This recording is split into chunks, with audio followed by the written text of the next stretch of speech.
तुम दोनों अंदर कैसे आ गए, वो भी बिना किसी से पूछे? ये औरत शेखर आनंद की पर्सनल सेक्रेटरी शालिनी थी, जो मुंशी जी की पहचान से वाकिफ नहीं थी। मैं यहाँ के चेयरमैन मिस्टर गुप्ता से मिलने आया हूँ। मिस्टर अभिनव गुप्ता इस कंपनी के वाइस चेयरमैन हैं और वो तुम जैसे सेल्समैन से बिना अपॉइंटमेंट के नहीं मिलते हैं। तो अब यहाँ से निकलो, वरना मैं सिक्योरिटी बुलाऊं। सिक्योरिटी। गौतम के फोन पर अवनी का फोन आने लगा। इससे पहले कि वो फोन उठाकर जवाब देता, उसका मोबाइल लो बैटरी के कारण स्विच ऑफ हो गया। तुम जानती भी हो किससे बात कर रही हो? ये जोधपुर के मुंशी जी, मुझे लेट हो रहा है, गुप्ता जी को बुलाइए प्लीज। हेलो। अभिनव गुप्ता मुंशी जी को अच्छे से जानता था। वो अपने काम छोड़कर तुरंत अपने केबिन से बाहर आ गया। देखो, मैं तुम दोनों को लास्ट वार्निंग दे रही हूँ। मिस कामिनी, ये तरीका है आपका गेस्ट से बात करने का? सॉरी सर, लेकिन शट अप। तुम्हें पता है ना, तुम्हारी इस बदतमीजी की वजह से तुम्हें इस कंपनी से निकाला जा सकता है।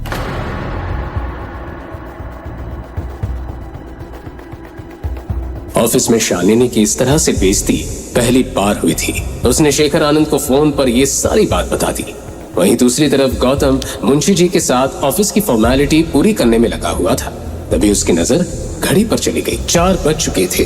अब उसके पास सिर्फ 2 घंटे रह गए थे। वो जैसे ही डॉक्यूमेंट साइन कर ऑफिस से बाहर जाने लगा, उसे बाहर एक आदमी दिखाई दिया, जिसकी आंखों में गुस्सा भरा था। ये सब यहाँ क्या हो रहा है? पर अभिनव, तुम्हारी इतनी हिम्मत कि तुम अपने आप को चेयरमैन कराने लगे और शालिनी को फायर कर दिया। कमीने, तेरी हिम्मत कैसे हुई? बोल। मैंने मिस्टर अभिनव को ये पावर दी है और आज से वही इस कंपनी के चेयरमैन है। अच्छा, पर क्या मैं पूछ सकता हूँ कि आप कौन हो और इस कंपनी के अंदर जबरदस्ती कैसे घुसा है? मुंशी कमल स्वरूप।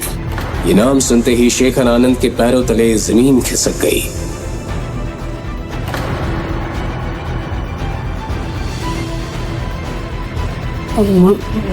मिस्टर कमल, आपने मुझे पहले नहीं बताया। आप मुझे पहले इन्फॉर्म कर देते तो हाँ, एक काम करते हैं, आप मेरे केबिन में चलिए, वहां चल के बात करते हैं। हाँ? मिस्टर आनंद, बातचीत का वक्त निकल चुका है। इस कंपनी के आड़ में आप क्या काले धंधे चला रहे हैं, हमें अच्छे से पता है।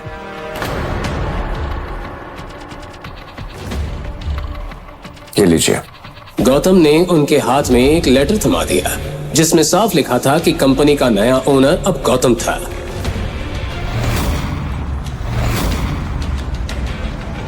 मुंशी जी, मिस्टर गुप्ता आपसे बात करनी है, आइए।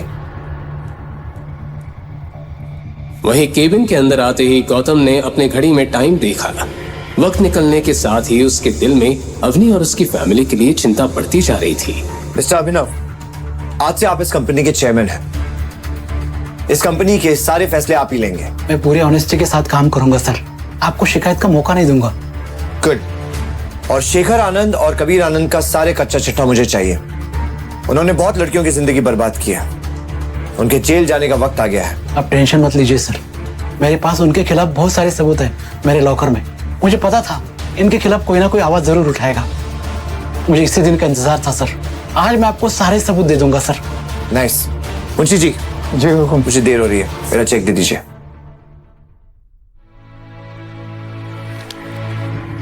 Thank you. मुंशी जी के फोन पर बाहर खड़े बॉडीगार्ड का कॉल आ गया। फोन उठाते ही मुंशी जी हैरानी से गौतम को देखने लगे। हुकुम। अवनी अभी अभी कबीर आनंद के कमरे में गई है।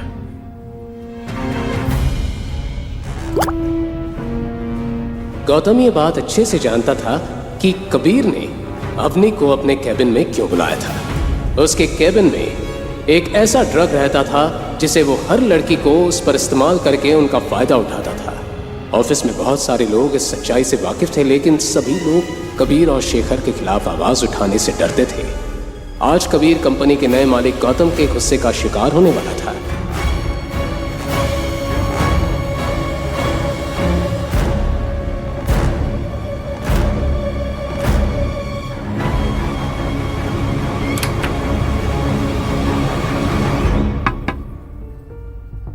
Come in. मुंशी जी की बात सुनते ही गौतम चेक लेकर कबीर के कैबिन की तरफ चला गया। आपको कहीं जाने की जरूरत ना है, हुक्म ये मामला खुद देख लेंगे। और हाँ, हुक्म की असली पहचान किसी को पता नहीं चलना चाहिए, चौकी बात ना होगी। जी मुंशी जी। अब नहीं, कम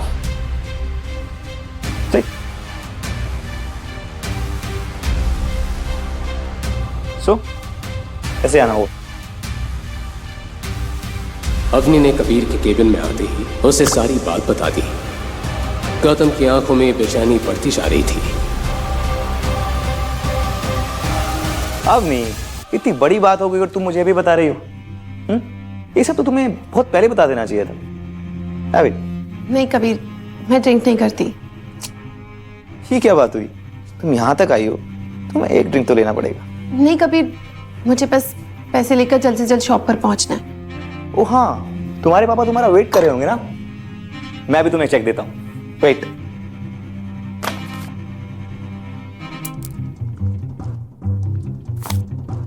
और तुम ड्रिंक नहीं करोगी तो मुझे बहुत बुरा लगेगा। थैंक्स कबीर, पर मैं ड्रिंक नहीं कर सकती। हाँ, मैं तुम्हारे पैसे जितना जल्दी हो सके ना वापस कर दूंगी। मुझे पैसों की परवाह नहीं। कबीर धीरे धीरे अवनी के करीब आने लगा। उसकी आंखों में उसकी मंशा साफ दिखाई दे रही थी। यू नो अवनी, तुम्हारे पापा को आज जेल जाने से कोई नहीं रोक सकता, एक्सेप्ट मी।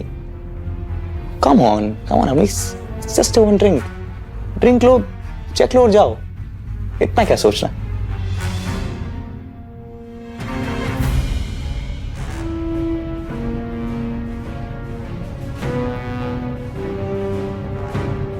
कभी ड्रिंक करने के बाद तुम पक्का मुझे चेक दे दोगे ना? ऑफ कोर्स, पैसा मेरे लिए इतनी बड़ी बात नहीं है। वो मन ही मन अवनी के साथ रात गुजारने का प्लान बना चुका था। अवनी के सामने अब कोई रास्ता नहीं था, लेकिन ग्लास अपने होठों के आगे बढ़ने से पहले ही उसे दरवाजे की जोरदार आवाज सुनाई दी। अवनी के हाथ में ड्रिंक का ग्लास देखते ही गौतम गुस्से में कबीर को देखने लगा। कौन है बे तू? अंदर कैसे आया? गौतम, गौतम तुम यहाँ क्या कर रहे हो? मैं अगर यहाँ नहीं पहुंचता तो ये तुम्हारे साथ न जाने क्या कर रहा होता। गौतम, तुम ऐसा सोच भी कैसे सकते हो? मैं यहाँ कबीर से मदद मांगने के लिए आई हूँ। तुम नहीं जानती कितना गिरा हुआ इंसान है। ओ हेलो, बहुत हुआ तेरा। तुझे पता है तुम किससे बात कर रहा है? मेरी तो कबीर, ये मेरे हस्बैंड है। तो यही है वो घर जमाई।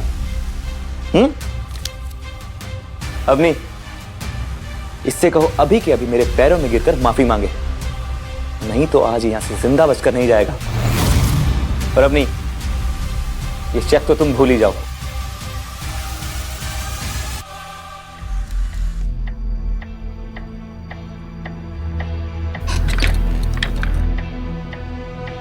यू नो, 3 साल पहले तुम्हारी तरह एक आदमी ने मेरे कैबिन में घुसने की कोशिश की थी। उसकी फैमिली वाले उसकी लाश आज तक ढूंढ रहे हैं।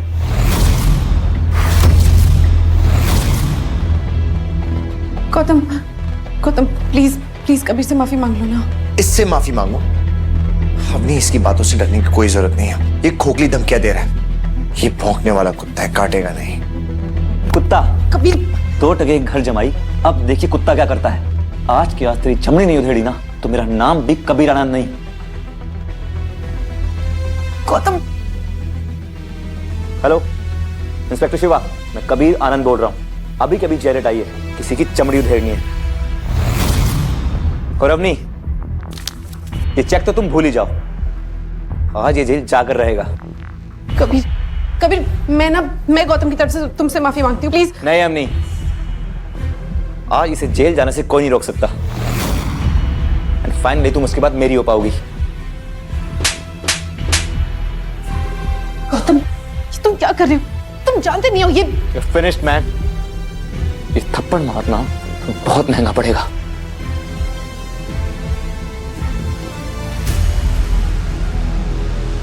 डैड, इस कुत्ते ने आपके बेटे को थप्पड़ मारने की कोशिश की है। अपने पापा को इस हालत में देखकर कबीर की आंखें फटी की फटी रह गई। इससे पहले कि उसे ये बात समझ में आती, दो हवलदारों ने उसे पकड़कर हथकड़ी पहना दी और घुटनों के बल जमीन पर गिरा दिया। इंस्पेक्टर, तुम्हारा दिमाग खराब हो गया क्या? मिस्टर कबीर आनंद, मैं तुम्हें और तुम्हारे बाप को लोगों को लूटने और उनके साथ फ्रॉड करने और बहुत सी लड़कियों की जिंदगी बर्बाद करने के जुर्म में गिरफ्तार करता हूँ। डैडी, ये क्या बकवास कर रहा है? शेखर आनंद के मुरझाए हुए चेहरे ने सारी सिचुएशन बयां कर दी थी। अवनी को अब तक कुछ समझ नहीं आ रहा था। इंस्पेक्टर साहब, इसने मेरी पत्नी को ये ड्रिंक पिलाने की कोशिश की और इसमें कुछ ड्रग्स भी डाले। प्लीज चेक कर लीजिए। ये बात सुनते ही इंस्पेक्टर अपना रुमाल निकालकर ड्रिंक चेक करने लगा। उसने थोड़ी ड्रिंक अपने रुमाल में डाल दी, लेकिन कुछ ही देर बाद जब रुमाल का रंग सुर्ख नीला पड़ने लगा तो सभी हक्के बक्के रह गए। आपने सही कहा मिस्टर गौतम, इस ड्रिंक के अंदर ट्रायाजोलम नाम का एक ड्रग है जो बेहद ही खतरनाक है। हवलदार, एविडेंस के साथ ले चलो दोनों बाप बेटे को। जेल की हवा खाएंगे तो दोनों का दिमाग ठिकाने आ जाएगा।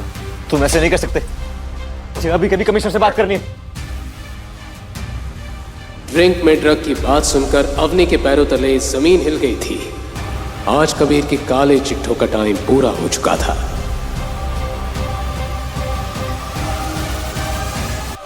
अवनी, गौतम के पास बताने के लिए बहुत सारी बातें थी, लेकिन वो इस वक्त अपनी सच्चाई नहीं बताना चाहता था। अब घबराने की कोई जरूरत नहीं है। उन्हें उनके किए की सजा मिल चुकी है।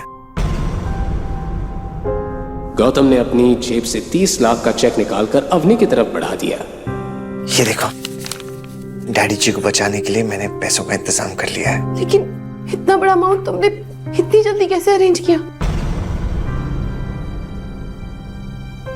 गौतम अगर सच बताता तो बहुत बड़ी मुसीबत में फंस सकता था, इसलिए वो बिना कुछ कहे खामोश रहा। गौतम, मैं तुमसे कुछ पूछ रही हूँ, तुम्हें ये चेक किसने दिया? वो मैंने अपने एक दोस्त से उधार लिया है।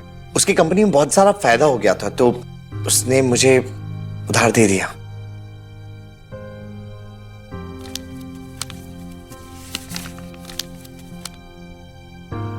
अवनी हैरानी से उस चेक को देख रही थी। हम ये पैसे आराम से वापस कर सकते हैं। उसे पैसों की जल्दी नहीं है।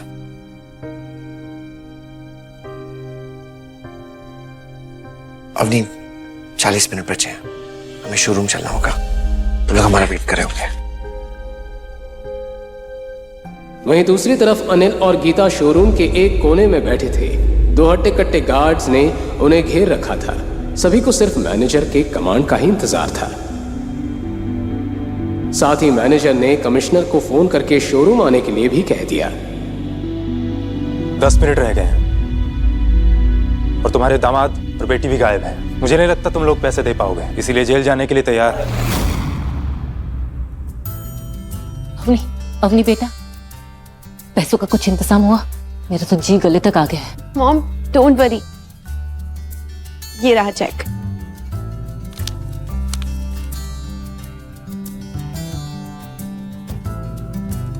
देखा, मैंने कहा था ना, कबीर हमारी मदद जरूर करेगा। बहुत ही अच्छा बच्चा है वो, पूरा सोने का खरा है। ये तुम्हारे गौतम जैसा नहीं है। देखो गौतम, दिखाई दे रहा है ये चेक? ये तुम्हारे औकात से बाहर की बात है। कबीर मेरी बेटी का दोस्त है, मेरी बेटी, और तुम अब आज के आज ही मेरी बेटी को तलाक दे दो। अब मैं अपनी बेटी की जिंदगी तुम्हारे जैसे निकम्मे के साथ नहीं देख सकती। क्या क्या ख्वाब देखे थे मैंने अपनी बेटी के लिए, और तुम जैसा भूत हमारे पल्ले पड़ गया है। मॉम, अरे तुम जैसा आप सोच रही है वैसा कुछ भी नहीं है। दरअसल वो... तू चुप ही रहे, तुझे सही और गलत दिखना ही बंद हो गया है। ये आदमी तेरे पल्लू से बंध गया है, तू उसे छोड़ क्यों नहीं देती है? कबीर का नाम सुनकर अवनी को ड्रिंक वाली बात याद आ गई। मॉम, ये पैसे मुझे गौतम ने दिए हैं, कबीर ने नहीं।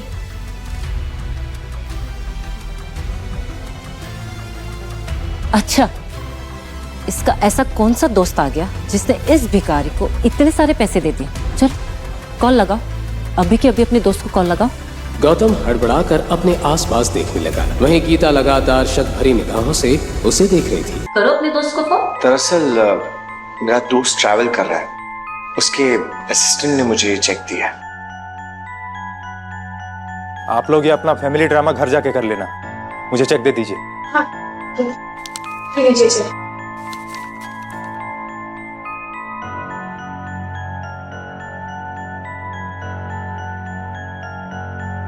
मॉम, जैसा आप कबीर के बारे में सोच रही है ना, वो वैसा नहीं है। कबीर ने पैसों के बदले मेरे साथ जबरदस्ती करने की कोशिश की, और अगर गौतम बस सही वक्त पर नहीं आते ना, तो वो अपने प्लान में कामयाब भी हो जाता। ठीक तो गीता को अपने कानों पर यकीन नहीं हो रहा था। तुम्हें तो कुछ नहीं हुआ ना बेटा? No dad, I am fine now. तो यही सबसे बड़ी सोचने वाली बात है कि गौतम ये पैसे लाया कहां से। खैर, मुझे इन सबसे कोई मतलब नहीं है। जिंदगी में पहली बार इसने कोई ढंग का काम किया है। अरे खाक ढंग का काम किया, पता नहीं कहां से मांग के लाया होगा। हमें सबके पैसे चुकाने होंगे ना।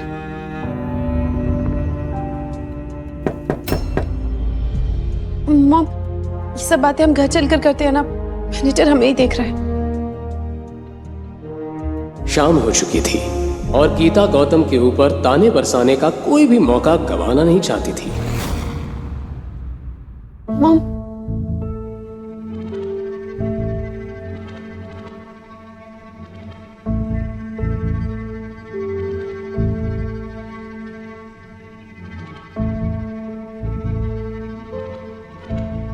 यहाँ खड़े मत रहो, मेरे लिए चाय ले आओ। जी मैम। और सुनो, चाय में दूध और इलायची कम डालो। तुम्हारे बाप दादा ने कोई हमें खजाना नहीं दिया हुआ है, समझे? जी मैम। गौतम ये सुनकर मन ही मन मुस्कुराता है, क्योंकि अग्नि के दादाजी हिम्मत सिंह को अपना कारोबार शुरू करने के पैसे गौतम के दादाजी ने ही दिए थे। क्योंकि एक जमाने में हिम्मत सिंह के पूर्वज मुंशी जी की तरह रंजौर परिवार की सेवा करते थे। मुस्कुरा क्यों रहे हो? मुझे पता है तुम सारी मलाई खुद ही चट कर जाते हो। और सुनो, अगर चाय अच्छी नहीं बनी ना, तो चाय कप में नहीं तुझ पर होगी, समझे? थैंक यू अम्मी फॉर मनी यू गिव। लेकिन ये पैसों का क्या करना है? ये गौतम जहां से भी लाया है वापस तो देने ही होंगे ना। अभी तो यही मानो कि गले में फंदा लटका हुआ है।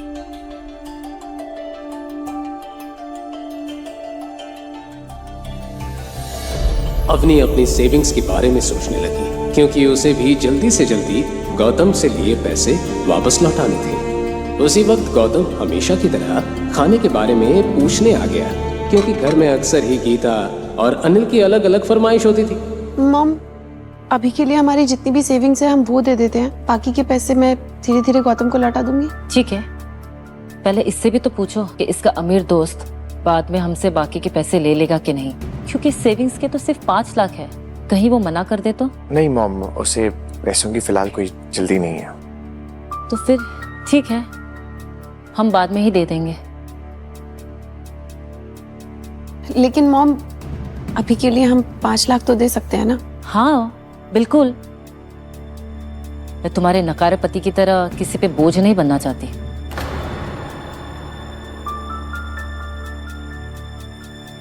अच्छा गौतम, जब तुम पैसे रिटर्न करोगे ना अपने फ्रेंड को, तो मेरी तरफ से थैंक यू बोलना। उन्होंने हमारी बहुत बड़ी हेल्प की है।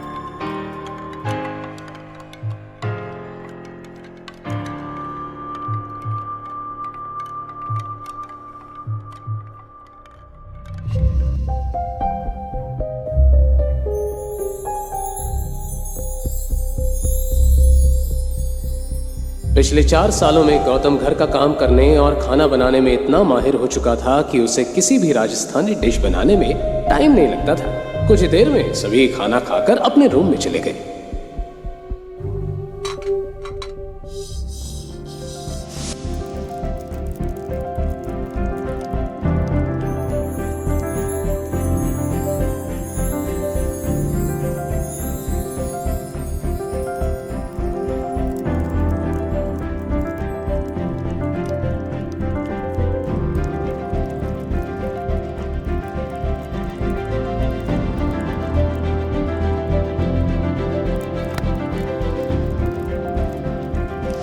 लेकिन गौतम का काम खत्म नहीं हुआ था। वो किचन में बर्तन साफ करने में लगा था। उस गौतम ने वक्त के साथ साथ हर चीज में अपने आप को ढाल लिया था। बर्तन साफ करते हुए उसके सामने अचानक ही अवनी का चेहरा आ गया। आज पहली बार उसने अवनी की आंखों में खुद के लिए इज्जत देखी थी। वो मन ही मन मुस्कुराता हुआ इस बात के बारे में सोच रहा था कि तभी उसके मोबाइल की रिंग बजने लगी। सॉरी सर, मैंने आपको डिस्टर्ब किया। दरअसल अपॉइंटमेंट लेटर पे आपकी साइन चाहिए थी। कल कब फ्री है सर आप? मैं कल सुबह ऑफिस आ जाऊंगा। Okay sir. इतनी रात को तुम फोन पे किससे बात कर रहे थे? मैं वो क्रेडिट कार्ड वालों का बहुत फोन आने लग गया आजकल। किसी भी टाइम पे फोन करते बहुत परेशान कर रखा है। मैं भी परेशान हो गया हूँ इन लोगों से।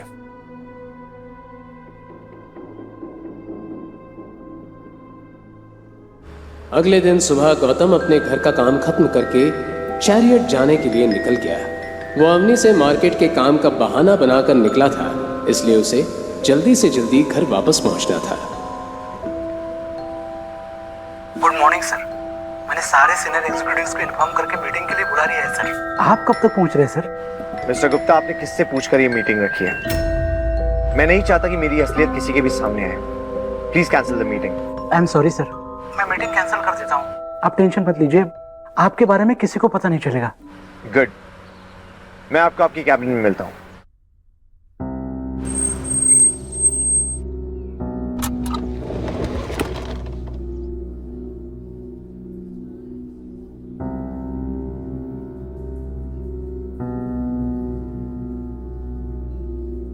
अरे जीजा साहब, आप यहाँ कहीं रास्ता तो नहीं भूल गए? क्योंकि लूजर्स के लिए इस कंपनी में कोई जगह नहीं। दरअसल उसके सामने खड़ी लड़की और कोई नहीं, अवनी की कजिन शनाया थी। शनाया बचपन से ही अवनी को पसंद नहीं करती थी। इसकी ही कई वजहें थी। अवनी का दिमाग बचपन से ही बहुत तेज था। वो दिखने में बहुत सुंदर थी। अवनी की शादी गौतम जैसे लूजर से होने के बाद शनाया सबसे ज्यादा खुश हुई थी। एक मिनट, आज शनाया की शादी शहर के सबसे अमीर आदमी रघुवीर पंडित के इकलौते बेटे सिद्धार्थ पंडित से होने वाली थी। रघुवीर पंडित भी चैरियट के साथ मिलकर काम करता था। चैरियट की ही बदौलत उसका जोधपुर में बहुत दबदबा था, और इसी दबदबे और नाम को देखकर अवनी की दादी गायत्री देवी ने अपनी पोती की शादी सिद्धार्थ पंडित के साथ तय कर दी। गौतम हमेशा की तरह आज भी शनाया के ताने सुनकर खामोश खड़ा रहा। खैर छोड़ो, तुम क्या ही कहोगे। तुम्हारे जैसे आदमी की हमारे सामने खड़े होने की औकात भी नहीं है। वेल, हम यहाँ शेखर अंकल को अपनी शादी की इनविटेशन कार्ड देने आए थे। अगर तुम चाहो तो तुम भी शादी में आ सकते हो। तुम्हारे लिए वेटर का काम रिजर्व करके रख दूंगी। आपकी शादी में मुझे वेटर बनने का कोई शौक नहीं है।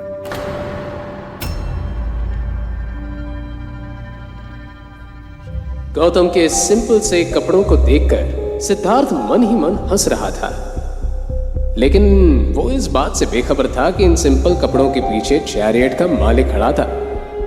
अच्छा, तो ये है गौतम द घर जमाई। बहुत सुना है तुम्हारे बारे में। तुम वही हो ना जो अपने पत्नी के टुकड़ों पर पलते हो। आज फाइनली दर्शन हो ही गया।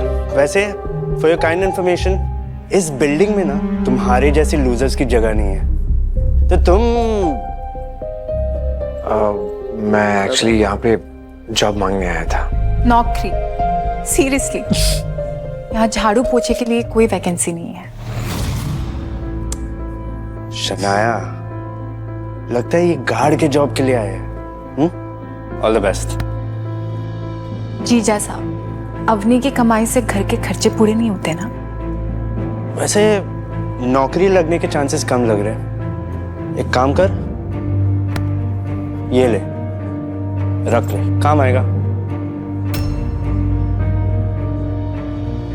ये तो वक्त ही बताएगा कि ये किसके काम आने वाला है। इसे संभाल के रखना, बहुत जल्द तुम्हारे काम आने वाला है। क्या कहा तुमने?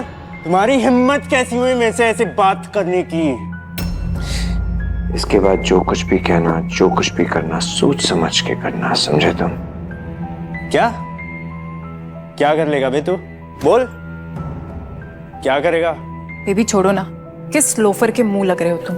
हम जिस काम के लिए आए थे वो काम पूरा कर लेते हैं। वैसे भी इस आदमी के पास कोई काम धंधा तो है नहीं।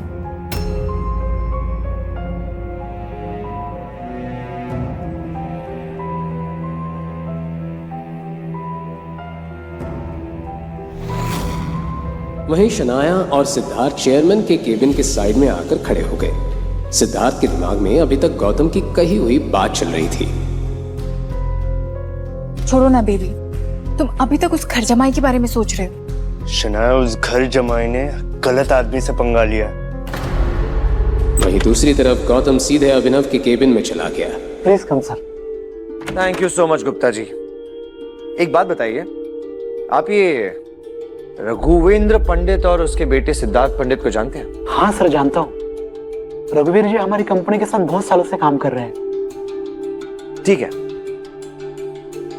आज के बाद से रघुवेंद्र पंडित की कंपनी के साथ चैरिट ग्रुप काम नहीं करेगा। उनके साथ जो भी डील्स होने वाली है सब कैंसिल कर दी जाए और उन्हें इन्फॉर्म कर दिया जाए कि जो लोग दूसरों की इज्जत नहीं करते हम उनके साथ काम नहीं करते, क्योंकि काम जो होता है वो औकात देखकर नहीं हालात देखकर दिया जाता है। गौतम की बात सुनते ही अभिनव समझ गया था कि गौतम ने बिना कुछ सोचे इतनी बड़ी बात नहीं की है। अभिनव ने इमीडिएटली रघुवीर पंडित को कॉल लगा दिया। गौतम मुस्कुराते हुए पास में रखी चेयर पर बैठ गया। हेलो मिस्टर रघुवीर, मैं अवतार ग्रुप का न्यू चेयरमैन अभिनव गुप्ता बात कर रहा हूँ। न्यू चेयरमैन शब्द सुनते ही रघुवीर एक पल के लिए सक पका गया। Yes mister Gupta.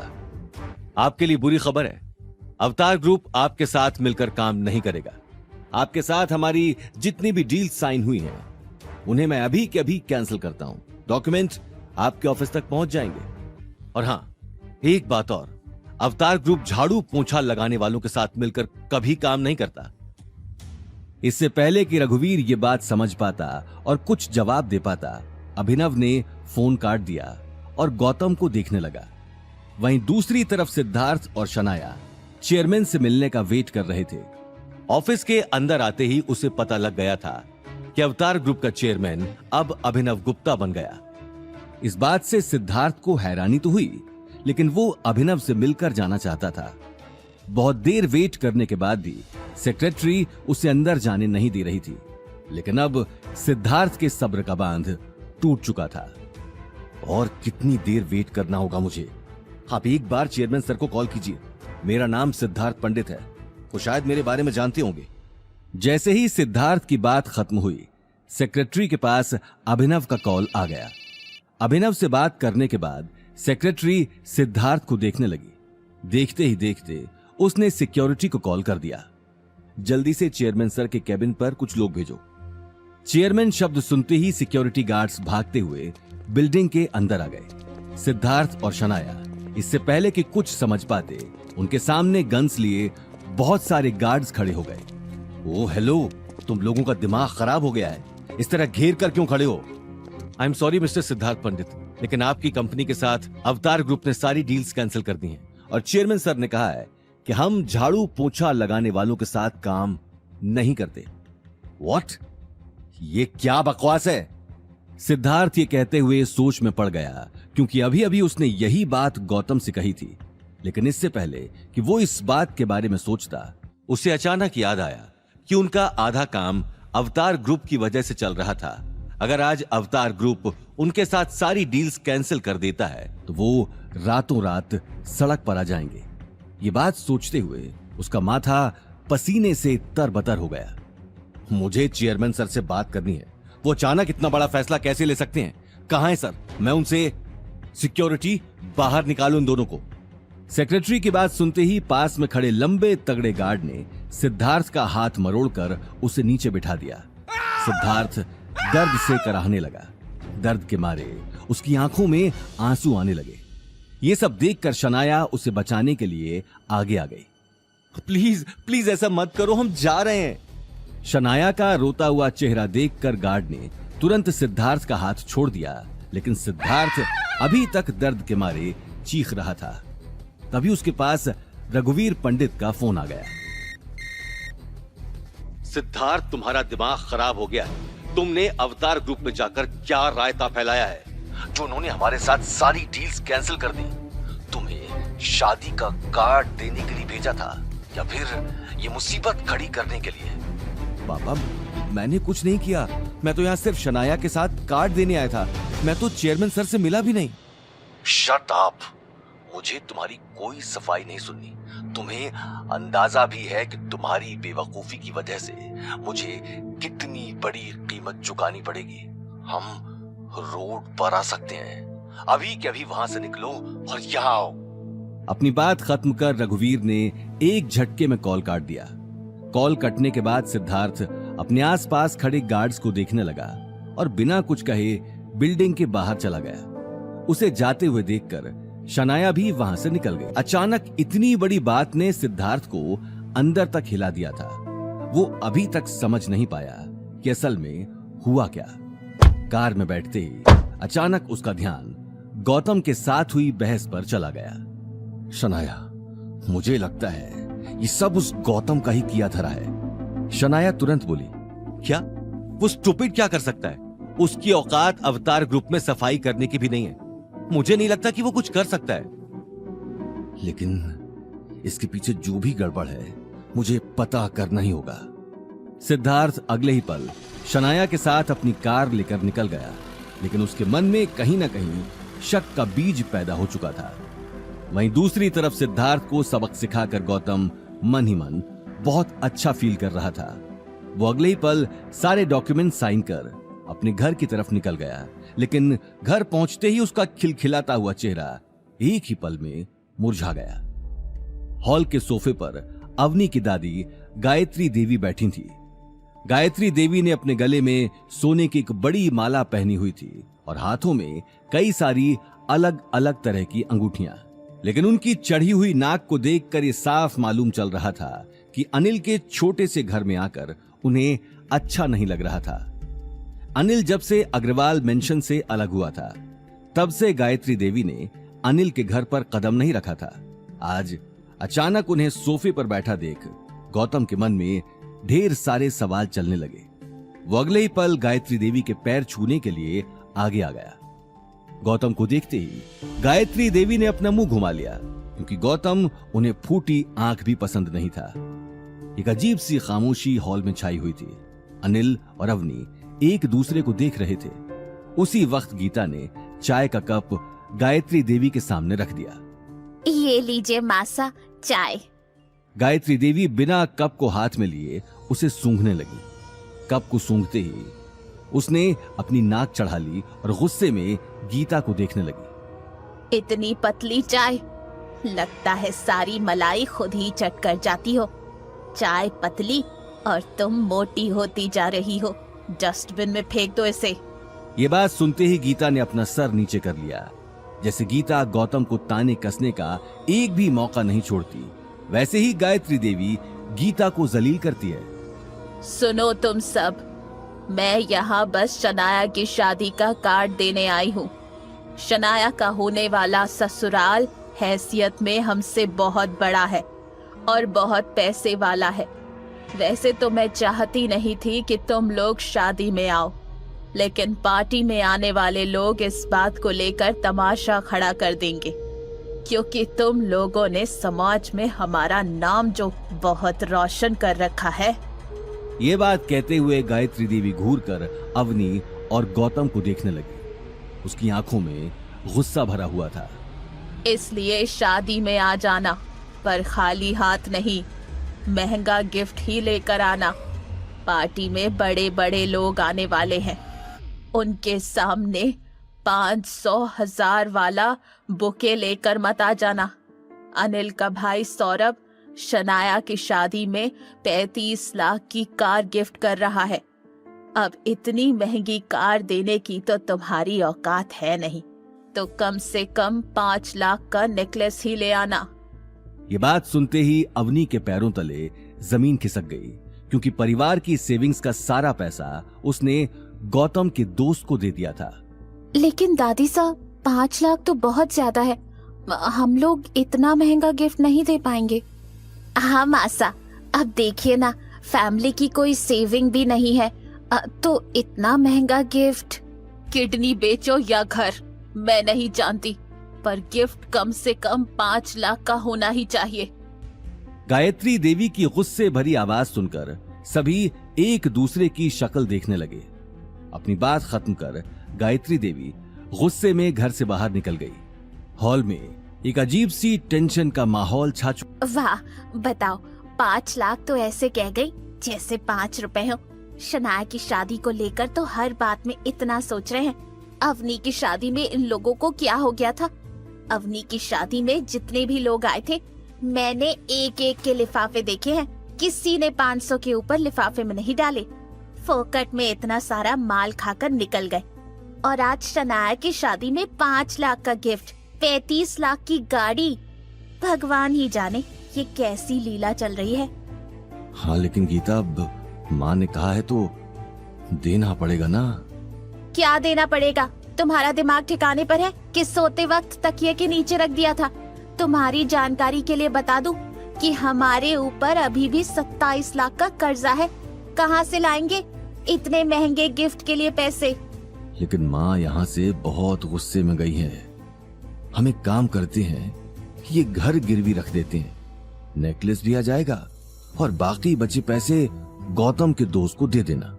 डैड, आप कैसी बातें कर रहे हैं? हम सिर्फ शनाया की शादी में महंगा गिफ्ट देने के लिए अपना घर तो गिरवी नहीं रख सकती, वो भी दादी सा की झूठी शान के लिए।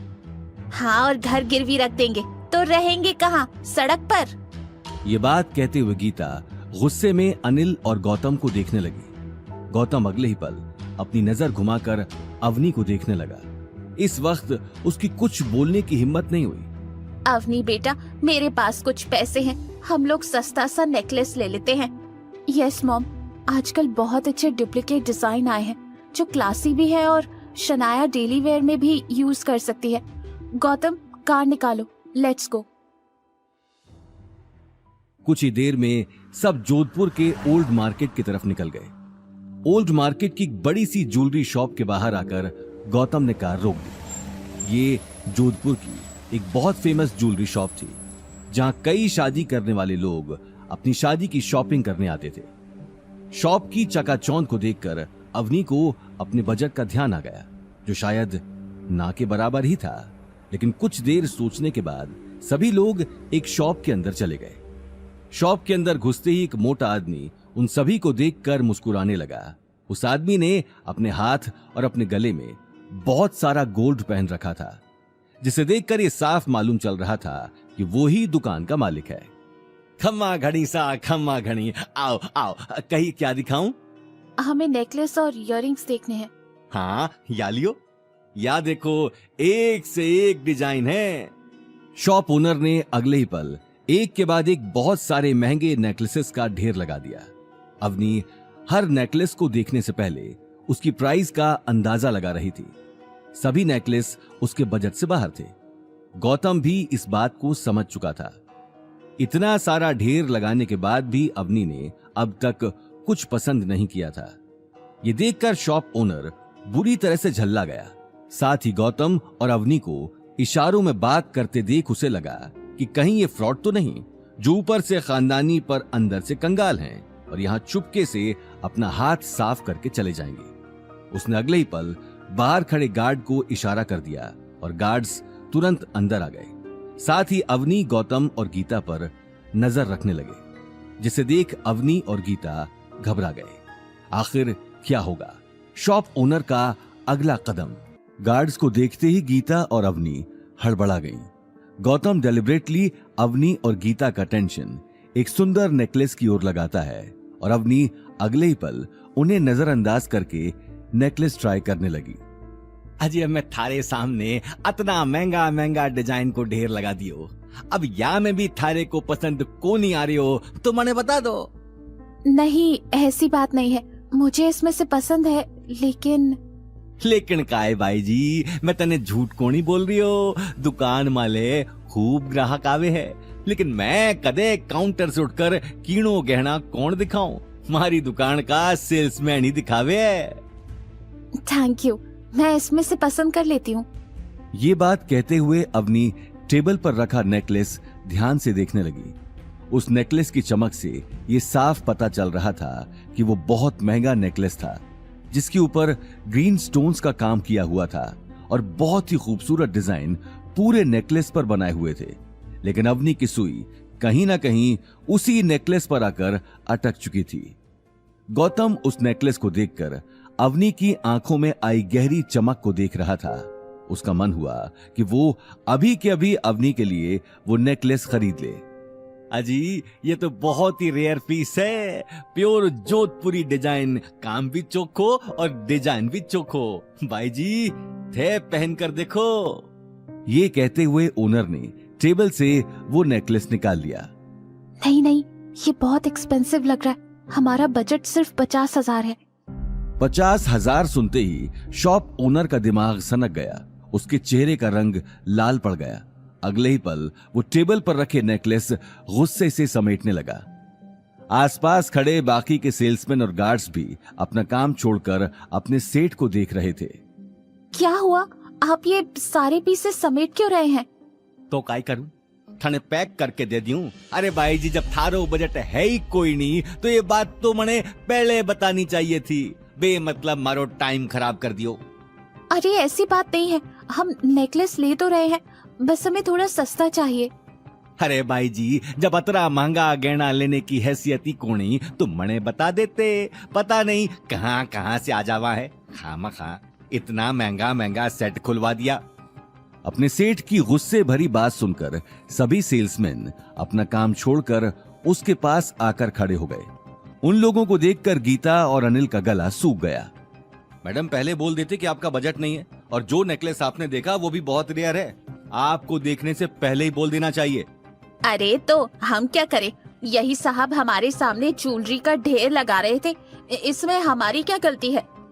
वाह भाई, उल्टो चोर कोतवाल ने डांटे। माने तो घनी देर पहले ही समझ में आ गया था कि थारी जेब में पैसा कोनी, बस महंगो सामान महंगो सामान। बस बहुत हो गई थारी बात, कब से सुन रही हूँ। राजू, ले पुलिस ने फोन कर हमारी दुकान में आके मणई धमकी। देखते ही देखते बात बढ़ने लगी। ये देखकर अवनी का गला सूख गया। सामने खड़े सेल्समैन अब उसकी बात सुनने को भी तैयार नहीं थे। गौतम, चलो हम कहीं और चलते हैं। मैडम, कहीं और जाकर उनका भी टाइम खराब मत कर देना। ये बात सुनते ही काउंटर से दूसरा सेल्समैन निकलकर बाहर आ गया और गुस्से में गौतम और अनिल को देखने लगा। अरे सर, इन लोगों की वजह से ही मार्केट बदनाम होता है। मैंने कल भी इन दोनों को एंटीक मार्केट में देखा था। वहां भी ऐसे टाइम पास करने के लिए शोरूम में घुस गए और 30 लाख का एंटीक स्टैचू तोड़ दिया, और जब पैसे भरने की बारी आई तो वहां से 9 2 11 होने लगे। अच्छा, तो ये वही लोग हैं। अब मुझे समझ में आया, अपनी बीवी के लिए कुछ नहीं खरीद सकता, इसलिए महंगा नेकलेस देखकर उसे चोरी करने का इरादा है इसका। क्या कहा तुमने? तुम्हें कैसे पता कि मैं खरीद सकता हूं कि नहीं? गौतम के मुंह से निकली आवाज ने सभी को हिला दिया था। दुकान का सेठ अब किसी भी पल गौतम के ऊपर हाथ उठाने के लिए तैयार था। ये देखकर अवनी के सिर से पसीना आने लगा और उसका दिल जोरों से धड़कने लगा। अरे वो नेकलेस 12 लाख को है, तू खरीद सके है कई, और खरीद सके है तो फिर लापीसा दे। तमाशा लग चुका था। दुकान में मौजूद कुछ कस्टमर्स की निगाहें भी गौतम और अवनी पर टिकी थी। गौतम चाहे तो वो अभी के अभी अवनी के लिए पूरी दुकान खरीद सकता था, लेकिन इस वक्त वो अपनी पहचान किसी को बताना नहीं चाहता था। वहीं गीता गौतम की चुप्पी को देखकर मन ही मन उसे कोस रही थी। अवनी ने सभी लोगों की सवालिया निगाहों से बचने के लिए दुकान के ओनर के सामने हाथ जोड़ लिए। उसकी आंखों में नमी साफ दिखाई दे रही थी। इससे पहले कि उसकी आंखों से आंसू गिरते, वो अपने आप को संभालते हुए बोली, सेठ जी, मुझसे बहुत बड़ी गलती हो गई। मुझे पहले आपको अपना बजट बता देना चाहिए था। आपके पास 50,000 तक की कोई ज्वेलरी नहीं है तो कोई बात नहीं। भाई जी, या बात कोनी, हमारे पास तो हर तरह का गहना से, लेकिन थे बताओगे वो हिसाब से ही तुम्हें पतो चलेगो। ये बात कहते हुए शॉप ओनर गुस्से भरी नजरों से गौतम को देखने लगा। उसने अगले ही पल पास में खड़े सेल्समैन को ज्वेलरी दिखाने का इशारा कर दिया। अवनी ने अपना मन मारकर कुछ ही देर में एक सिंपल सा नेकलेस पसंद कर लिया जिसकी कीमत 60,000 थी। अवनी नेकलेस पैक करवाकर गीता को देखने लगी। मॉम, इन्हें पैसे दे दो। पूरा मूड खराब कर दिया और ये सब हुआ इस मनहूस गौतम की वजह से। सीना फुलाकर इतनी बड़ी शॉप पर ले आया जैसे कि इसकी जेब में पैसा भरा हो। गीता ने बड़बड़ाते हुए गौतम से अपना पर्स छीन लिया जो गौतम ने पकड़ा हुआ था। गीता ने तुरंत अपने पर्स से पैसे निकालकर कैश काउंटर में जमा करवा दिए और गौतम को गुस्से में देखते हुए शॉप से बाहर निकल गई। अनिल और अवनी भी उसके पीछे नेकलेस का बैग लेकर बाहर निकल गए, लेकिन गौतम अभी तक वहीं खड़ा शॉप ओनर को गुस्से में देख रहा था। क्या हो गया भाया, गई थारी बींदड़ी, जब जेब में पैसा ना होवे ना तो आदमी ने हवा में ना उड़नो चाहिए। ये बात सुनते ही गौतम गेट से बाहर निकल गया, लेकिन उसके गुस्से का गुबार अभी तक खत्म नहीं हुआ था। बाहर पहुंचते ही उसने देखा अवनी कार के बाहर उसका वेट कर रही थी। अवनी, तुम लोग घर जाओ, मैं थोड़ी देर में आता हूँ। ये बात सुनते ही कार में बैठी गीता के कान खड़े हो गए और वो कार से उतर गई। अभी और क्या बाकी रह गया है करने को? अंदर इतनी बेइज्जती करवाने के बाद भी तेरा पेट नहीं भरा? तू ही हमें इतनी महंगी शॉप पर लेकर आया था, अब पता नहीं इसके बाद क्या नया। आप गलत समझ रही हैं मम्मी जी, मैं यहाँ से सब्जियाँ खरीदने जा रहा हूँ, डिनर के लिए घर में कुछ नहीं है। अरे जाने दो गीता, मार्केट जाए या कहीं और जाए, हमें क्या मतलब, कम से कम थोड़ी देर तो हमें इसकी मनहूस शक्ल नहीं देखनी पड़ेगी। ये बात सुनते ही गीता कार में वापस बैठ गई। अवनी के दिमाग में अब तक नेकलेस की बात चल रही थी। वो भी बिना कुछ कहे कार में बैठ गई और एक झटके में वो तीनों घर की तरफ निकल गए। गौतम वहीं खड़ा उन्हें जाते हुए देखता रहा। अपनी आंखों से अवनी की कार ओझल होते ही उसने अपनी शर्ट की बाहें चढ़ा ली और दोबारा उसी ज्वेलरी शॉप पर चला गया। शॉप में अब भीड़ बढ़ चुकी थी। ओनर के साथ साथ सभी सेल्समैन कस्टमर्स को अटेंड करने में लगे हुए थे। उसी वक्त शॉप ओनर के सबसे पालतू सेल्समैन की नजर गौतम पर चली गई और वो काउंटर से निकलकर गौतम के सामने खड़ा हो गया। सर, अभी शॉप पर बहुत सारे कस्टमर्स हैं, इसलिए प्लीज यहाँ से चले जाइए। वो 12 लाख वाला नेकलेस निकालो, मैं उसे खरीदना चाहता हूँ। गौतम की बात सुनते ही सभी सेल्समैन हंसने लगे। ओनर भी अपनी हंसी पर कंट्रोल नहीं कर पा रहा था। कहीं नेकलेस भाया, दिमाग बाहर छोड़ आयो कहीं। सेठ जी, लगता है अचानक इसके अंदर का मर्द जाग गया है। सभी गौतम को देखकर तरह तरह के ताने बरसाने लगे, लेकिन गौतम खामोश खड़ा अपने सामने खड़े सेल्समैन की आंखों में देख रहा था। अगर तुम्हारी हंसी ठिठोली हो गई हो तो काम की बात करें। ओ कम ऑन, तुम सच में वो नेकलेस खरीदना चाहते हो? वो तुम्हारी औकात से बाहर है। मेरी औकात कितनी है वो तुम अंदाजा भी नहीं लगा सकते। फिलहाल मैं यहाँ सिर्फ एक कस्टमर बनकर। अरे कहीं बहुत होगी कि चेंचे, उठाओ साले ने और बाहर निकालो। अब तो तू यहाँ से सीधा पुलिस स्टेशन ही जाएगा। इस शॉप का पूरे मार्केट में बहुत नाम है, एक आवाज में लोग इकट्ठे हो जाएंगे और फिर तेरा क्या हाल करेंगे वो मैं बता भी नहीं सकता। पहले तुझे यहाँ लोगों की मार पड़ेगी और उसके बाद पुलिस की मार। बहुत हो गया तेरा। ये बात सुनते ही गौतम ने अपना मोबाइल निकाल दिया। वो पीछे नहीं हटने वाला था। Hello Munshi ji, old city, Ajit colony, shop number 105, जल्दी आइए, आपके पास सिर्फ 10 मिनट हैं। जी हुकुम। सेल्समैन ने यह बात सुनकर हंसते हुए गौतम के कंधे पर हाथ रख दिया। किसे फोन किया है? किसी सूरमा को जो आकर तुझे बचाएगा? वो तुझे अगले 10 मिनट में पता चल जाएगा। सेल्समैन का चेहरा गुस्से में लाल हो चुका था।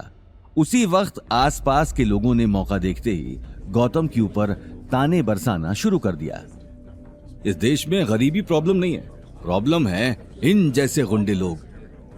देखो तो सही, इतना जलील होने के बाद भी खड़ा है। अजी, इन लोगों की तो जात ही ऐसी होती है, चोर उचक्कों को क्या फर्क पड़ता है। और देखो खड़ा ऐसे है जैसे पूरी दुकान खरीदनी हो। शॉप के हर कोने में खुसुर फुसुर शुरू हो चुकी थी। वहीं कुछ लोगों को 10 मिनट बाद होने वाले तमाशे का इंतजार था। सेल्समैन और शॉप ओनर की नजरें भी घड़ी पर टिकी थीं। लेकिन तभी शॉप के बाहर एक के बाद एक बहुत सारी महंगी कारें आकर खड़ी हो गईं। कारों के रुकते ही उनमें से हट्टे कट्टे बॉडीगार्ड हाथों में गन्स लिए शॉप के बाहर आकर खड़े हो गए। सभी के कानों में ब्लूटूथ लगे थे और सभी हाथों में वॉकी टॉकी से एक दूसरे को कमांड दे रहे थे। इतने सारे बॉडीगार्ड देखकर आसपास के लोग भौंचक्के रह गए। शॉप ओनर भी काउंटर से बाहर निकलकर देखने लगा। उसी वक्त एक ब्लैक कार से मुंशी जी बाहर निकलकर शॉप को ध्यान से देखने लगे। मुंशी को शॉप में एंटर करते ही गौतम सामने खड़ा दिखाई देता है। सभी बॉडीगार्ड्स ने पूरी शॉप को अब चारों तरफ से घेर लिया था। मुंशी जी के आते ही शॉप के अंदर लोगों की कानाफूसी शुरू हो गई। खमा गढ़ी हुकुम, आप इतनी छोटी दुकान में के? मुंशी जी, मैंने आपको इसलिए बुलाया है क्योंकि इस आदमी ने अभी अभी मुझसे मेरी औकात पूछी है। ये कहते ही गौतम सामने खड़े सेल्समैन की आंखों में आंखें डालकर देखने लगा। इतने सारे बॉडीगार्ड्स देखकर सेल्समैन का गला सूख गया और दिल की धड़कनें तेज हो गईं। तुम्हारी हिम्मत कैसे हुई हुकुम से इस तरह बात करने की? तुम जानते भी हो इस वक्त किसके सामने खड़े हो। सिर्फ 1 मिनट लगेगा ये पूरी दुकान और तुम्हें खरीदने में। मुंशी जी की तेज आवाज सुनते ही 2-3 गार्ड्स शॉप के अंदर आ गए और घूरकर शॉप ओनर को देखने लगे। उन हट्टे कट्टे गार्ड्स को देखते ही ओनर का गला सूख गया। मुंशी जी गुस्से में उसे देखने लगे। ओनर गौतम के रुतबे और ताकत को पहचान चुका था। साथ ही उसके सारे सेल्समैन भी समझ चुके थे कि गौतम भले ही दिखने में आम आदमी था, लेकिन उसकी असलियत कुछ और थी। गौतम ने देखते ही देखते मुंशी जी को इशारा कर दिया। मुंशी जी उसी वक्त कार से एक बड़ा सा बैग निकालकर गौतम को दे देते हैं। गौतम ने बड़ी शान से बैग खोलकर टेबल पर रख दिया। बैग खुलते ही सभी के मुंह हैरानी से खुले के खुले रह गए। बैग पैसों से लबालब भरा हुआ था।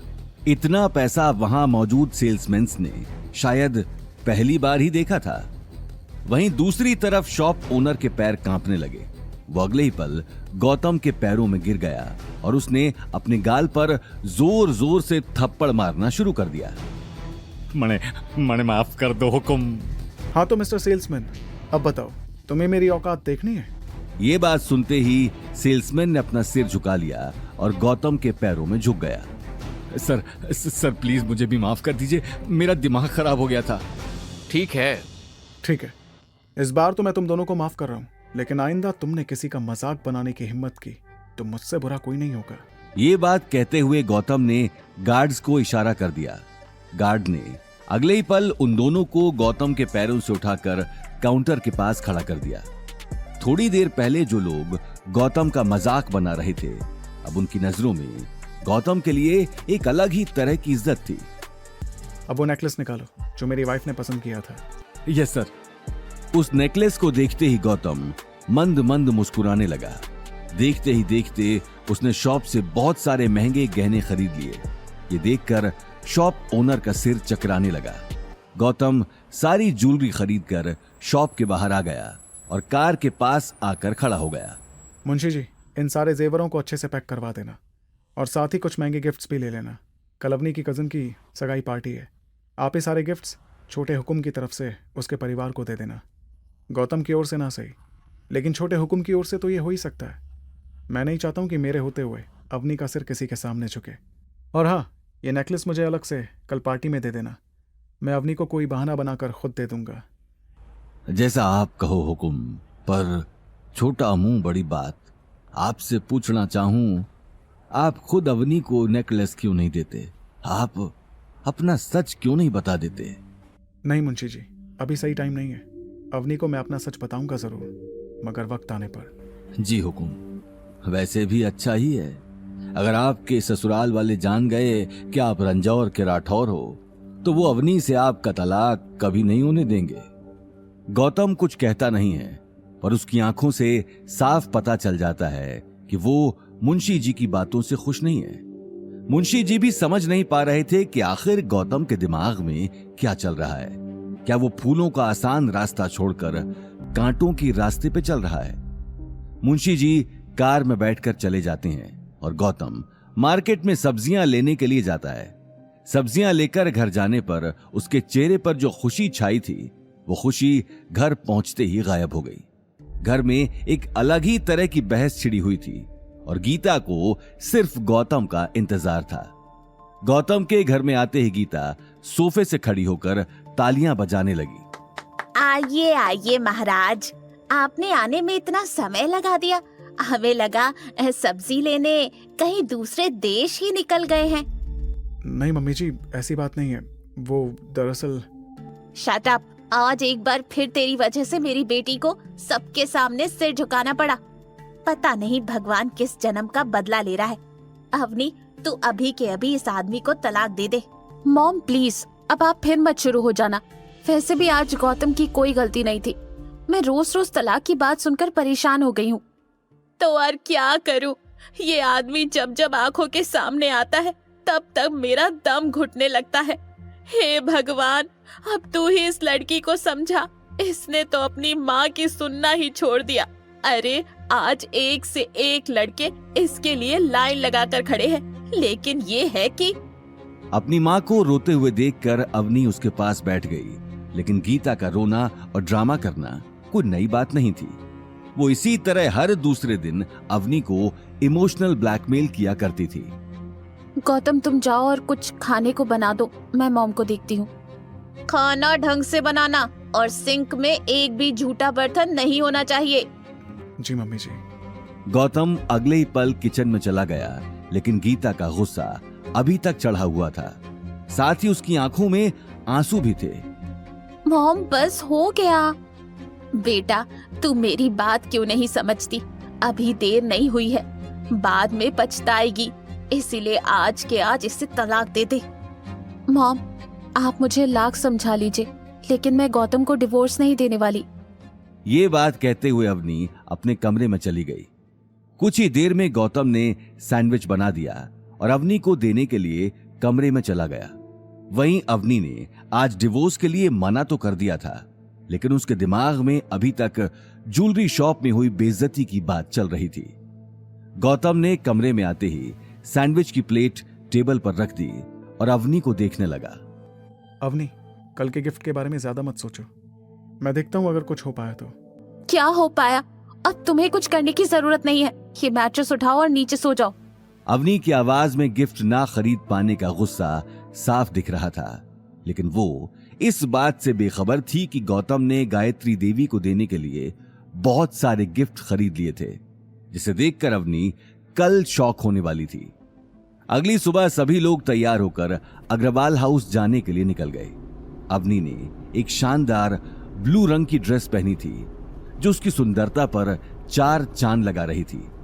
यही वजह थी कि गौतम कार चलाते हुए बार बार मिरर से उसे देख रहा था। कुछ ही देर में गौतम ने अग्रवाल हाउस के बाहर कार खड़ी कर दी। गीता और अनिल कार से बाहर आकर आसपास की चकाचौंध देखने लगे। कई सारी महंगी गाड़ियों और घर में हुई सजावट को देखकर ये साफ पता चल रहा था कि आज पार्टी में अग्रवाल फैमिली के सभी लोग आए हुए थे। ये देखते ही अनिल को डर लगने लगा और वो अपने हाथ में पकड़ा 50,000 का नेकलेस देखने लगे। देखते ही देखते सभी लोग अग्रवाल हाउस के अंदर चले गए। उन सभी के पार्टी में आते ही पार्टी में मौजूद लोग उन्हें घूर कर देखने लगे। कुछ लोग गौतम को देखकर हंसी ठिठोली कर रहे थे, तो कुछ लोगों ने उसे देखते ही अपना मुंह घुमा लिया। गीता और अनिल गायत्री देवी से मिलने के लिए उसके कमरे में चले गए, क्योंकि गायत्री देवी के कमरे में दहेज का सारा सामान रखा गया था।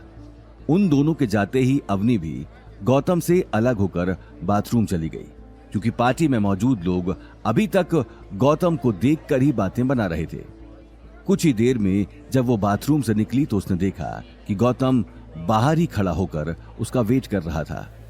अवनी इस बात से परेशान होकर गायत्री देवी के रूम में चली गई। वो गौतम के साथ रहकर लोगों की बातों का शिकार नहीं होना चाहती थी, लेकिन रूम के बाहर पहुंचते ही अवनी को अपनी दादी की गुस्से भरी आवाज सुनाई दी। ये क्या लेकर आए हो? मैंने तुम लोगों को कहा था कि कम से कम 5 लाख का नेकलेस लेकर आना, और तुम ये क्या उठाकर लाए हो? अरे पैसे नहीं थे तो अपने उस निकम्मे दामाद को कहते क्यों नहीं हो कि कुछ काम करे। सारा दिन घर में बैठकर मुफ्त की रोटियां तोड़ता रहता है। ये बात सुनते ही अवनी अपने आप को रोक नहीं पाई और गुस्से में कमरे के अंदर चली गई। दादी सा, ऐसी क्या बड़ी गलती हो गई हमसे जो आप मॉम को इतना डांट रही हो? अवनी की गुस्से भरी आवाज सुनते ही गायत्री ने नेकलेस का डिब्बा उठाकर फेंक दिया और अवनी की आंखों में आंखें डालकर देखने लगी। तुम्हारी हिम्मत कैसे हुई मेरे सामने ऊंची आवाज में बात करने की?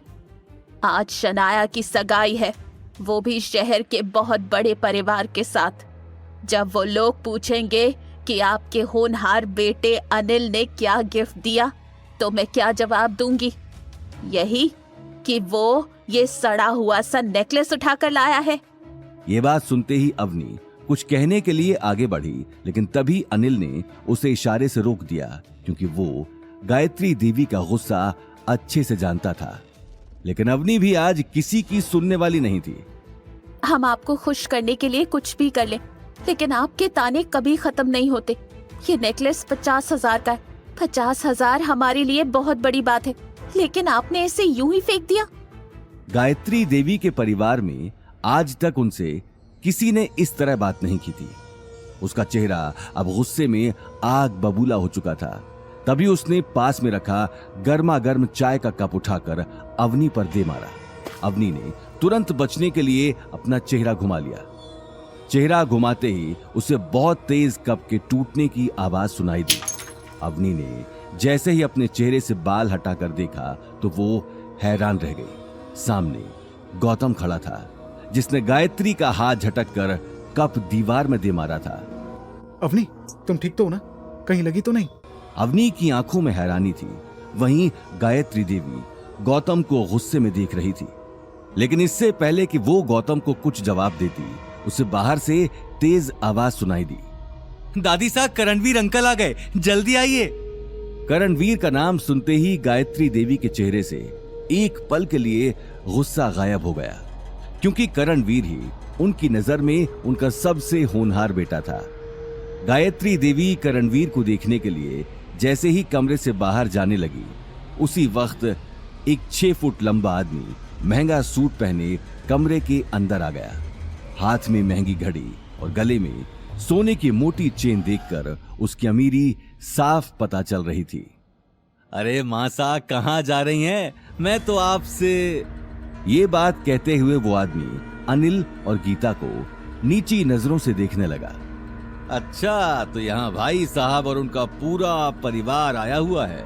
वाह, मुझे लगा भाई साहब तो कहीं महंगी पार्टियों में उठते बैठते नहीं होंगे। क्यों भाई साहब? पूछो मत करणवीर बेटा, ये अनिल आज हमारे घर की नाक कटाने का सोच कर आया है। ये देख कैसा सड़ा हुआ सा 50-60 हजार का नेकलेस उठाकर लाया है।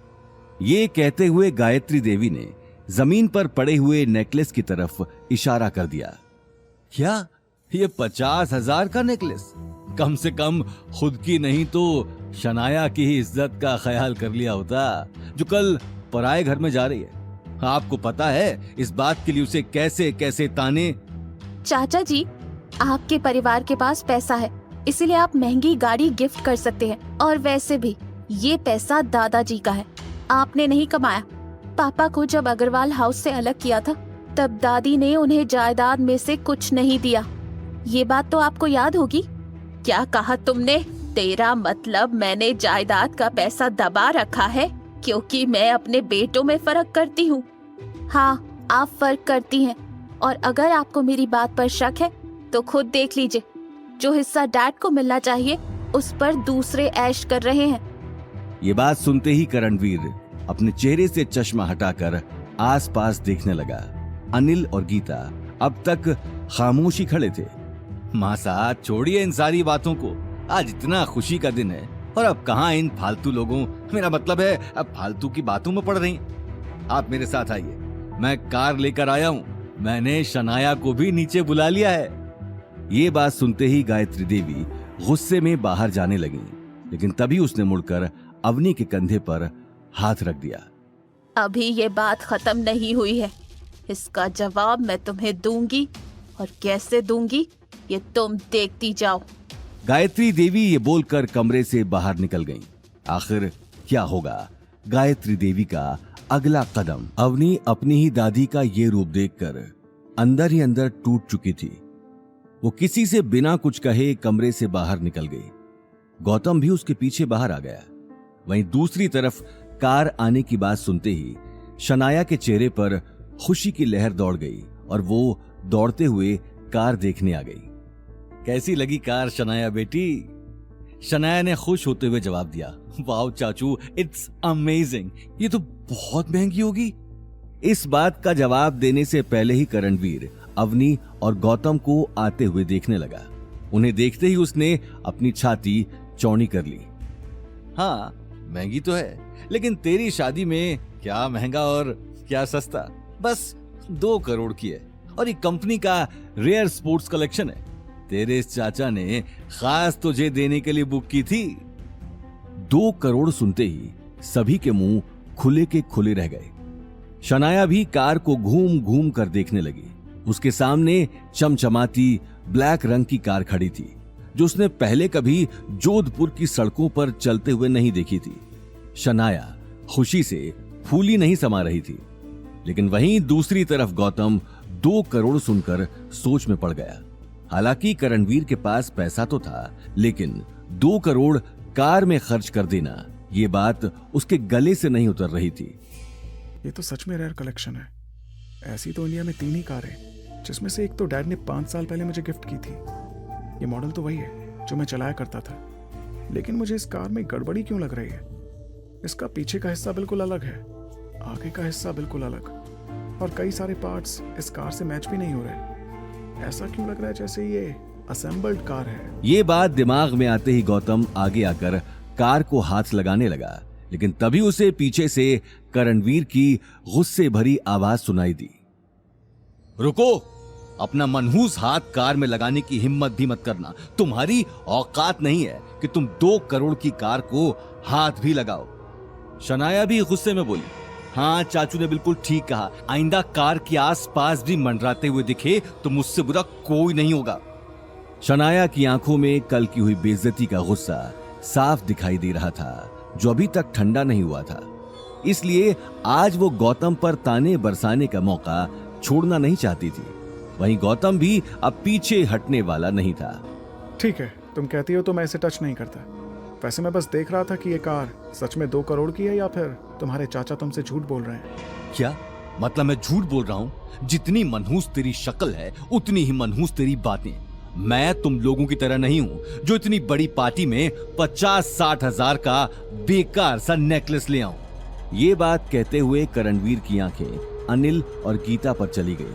करणवीर अपने भाई अनिल को फूटी आंख पसंद नहीं था, इसलिए अनिल को जलील करने का वो कोई मौका नहीं छोड़ता था। और अब तो अवनी की शादी के बाद उसे गौतम नाम का हथियार मिल चुका था। गौतम, तुम चुप नहीं बैठोगे क्या? तुमने क्या सोच रखा है कि हमेशा हमें बेइज्जती करवाना है? मॉम, मैं झूठ नहीं बोल रहा। ये कार 2 करोड़ की हो ही नहीं सकती, क्योंकि इस कार के बहुत सारे पार्ट्स नकली हैं। ये रेयर कलेक्शन है, तो फिर मार्केट में इतनी जल्दी इसके पार्ट्स कैसे आ सकते हैं? आप खुद देख लीजिए, इसकी प्राइस 20 लाख से ज्यादा नहीं है। ये बात सुनते ही करणवीर गुस्से में आगे आ गया और गौतम की आंखों में आंखें डालकर देखने लगा। वहीं गायत्री देवी अब तक खामोश खड़ी थी। एक के बाद एक इतनी सारी बातें होने के बाद उनके अंदर गुस्से का लावा बन चुका था, जो अब किसी भी वक्त फटने वाला था। तुम लोगों की औकात सिर्फ बातें बनाने की है।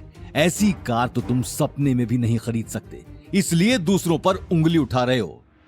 आसपास खड़े लोगों को भी गौतम की बात पर यकीन नहीं हो रहा था। इसकी यही वजह थी कि गौतम को सभी निठल्ला ही समझते थे और वो सिर्फ करणवीर की कामयाबी पर उंगली उठा रहा था। लेकिन गौतम ये बात बर्दाश्त नहीं कर पा रहा था।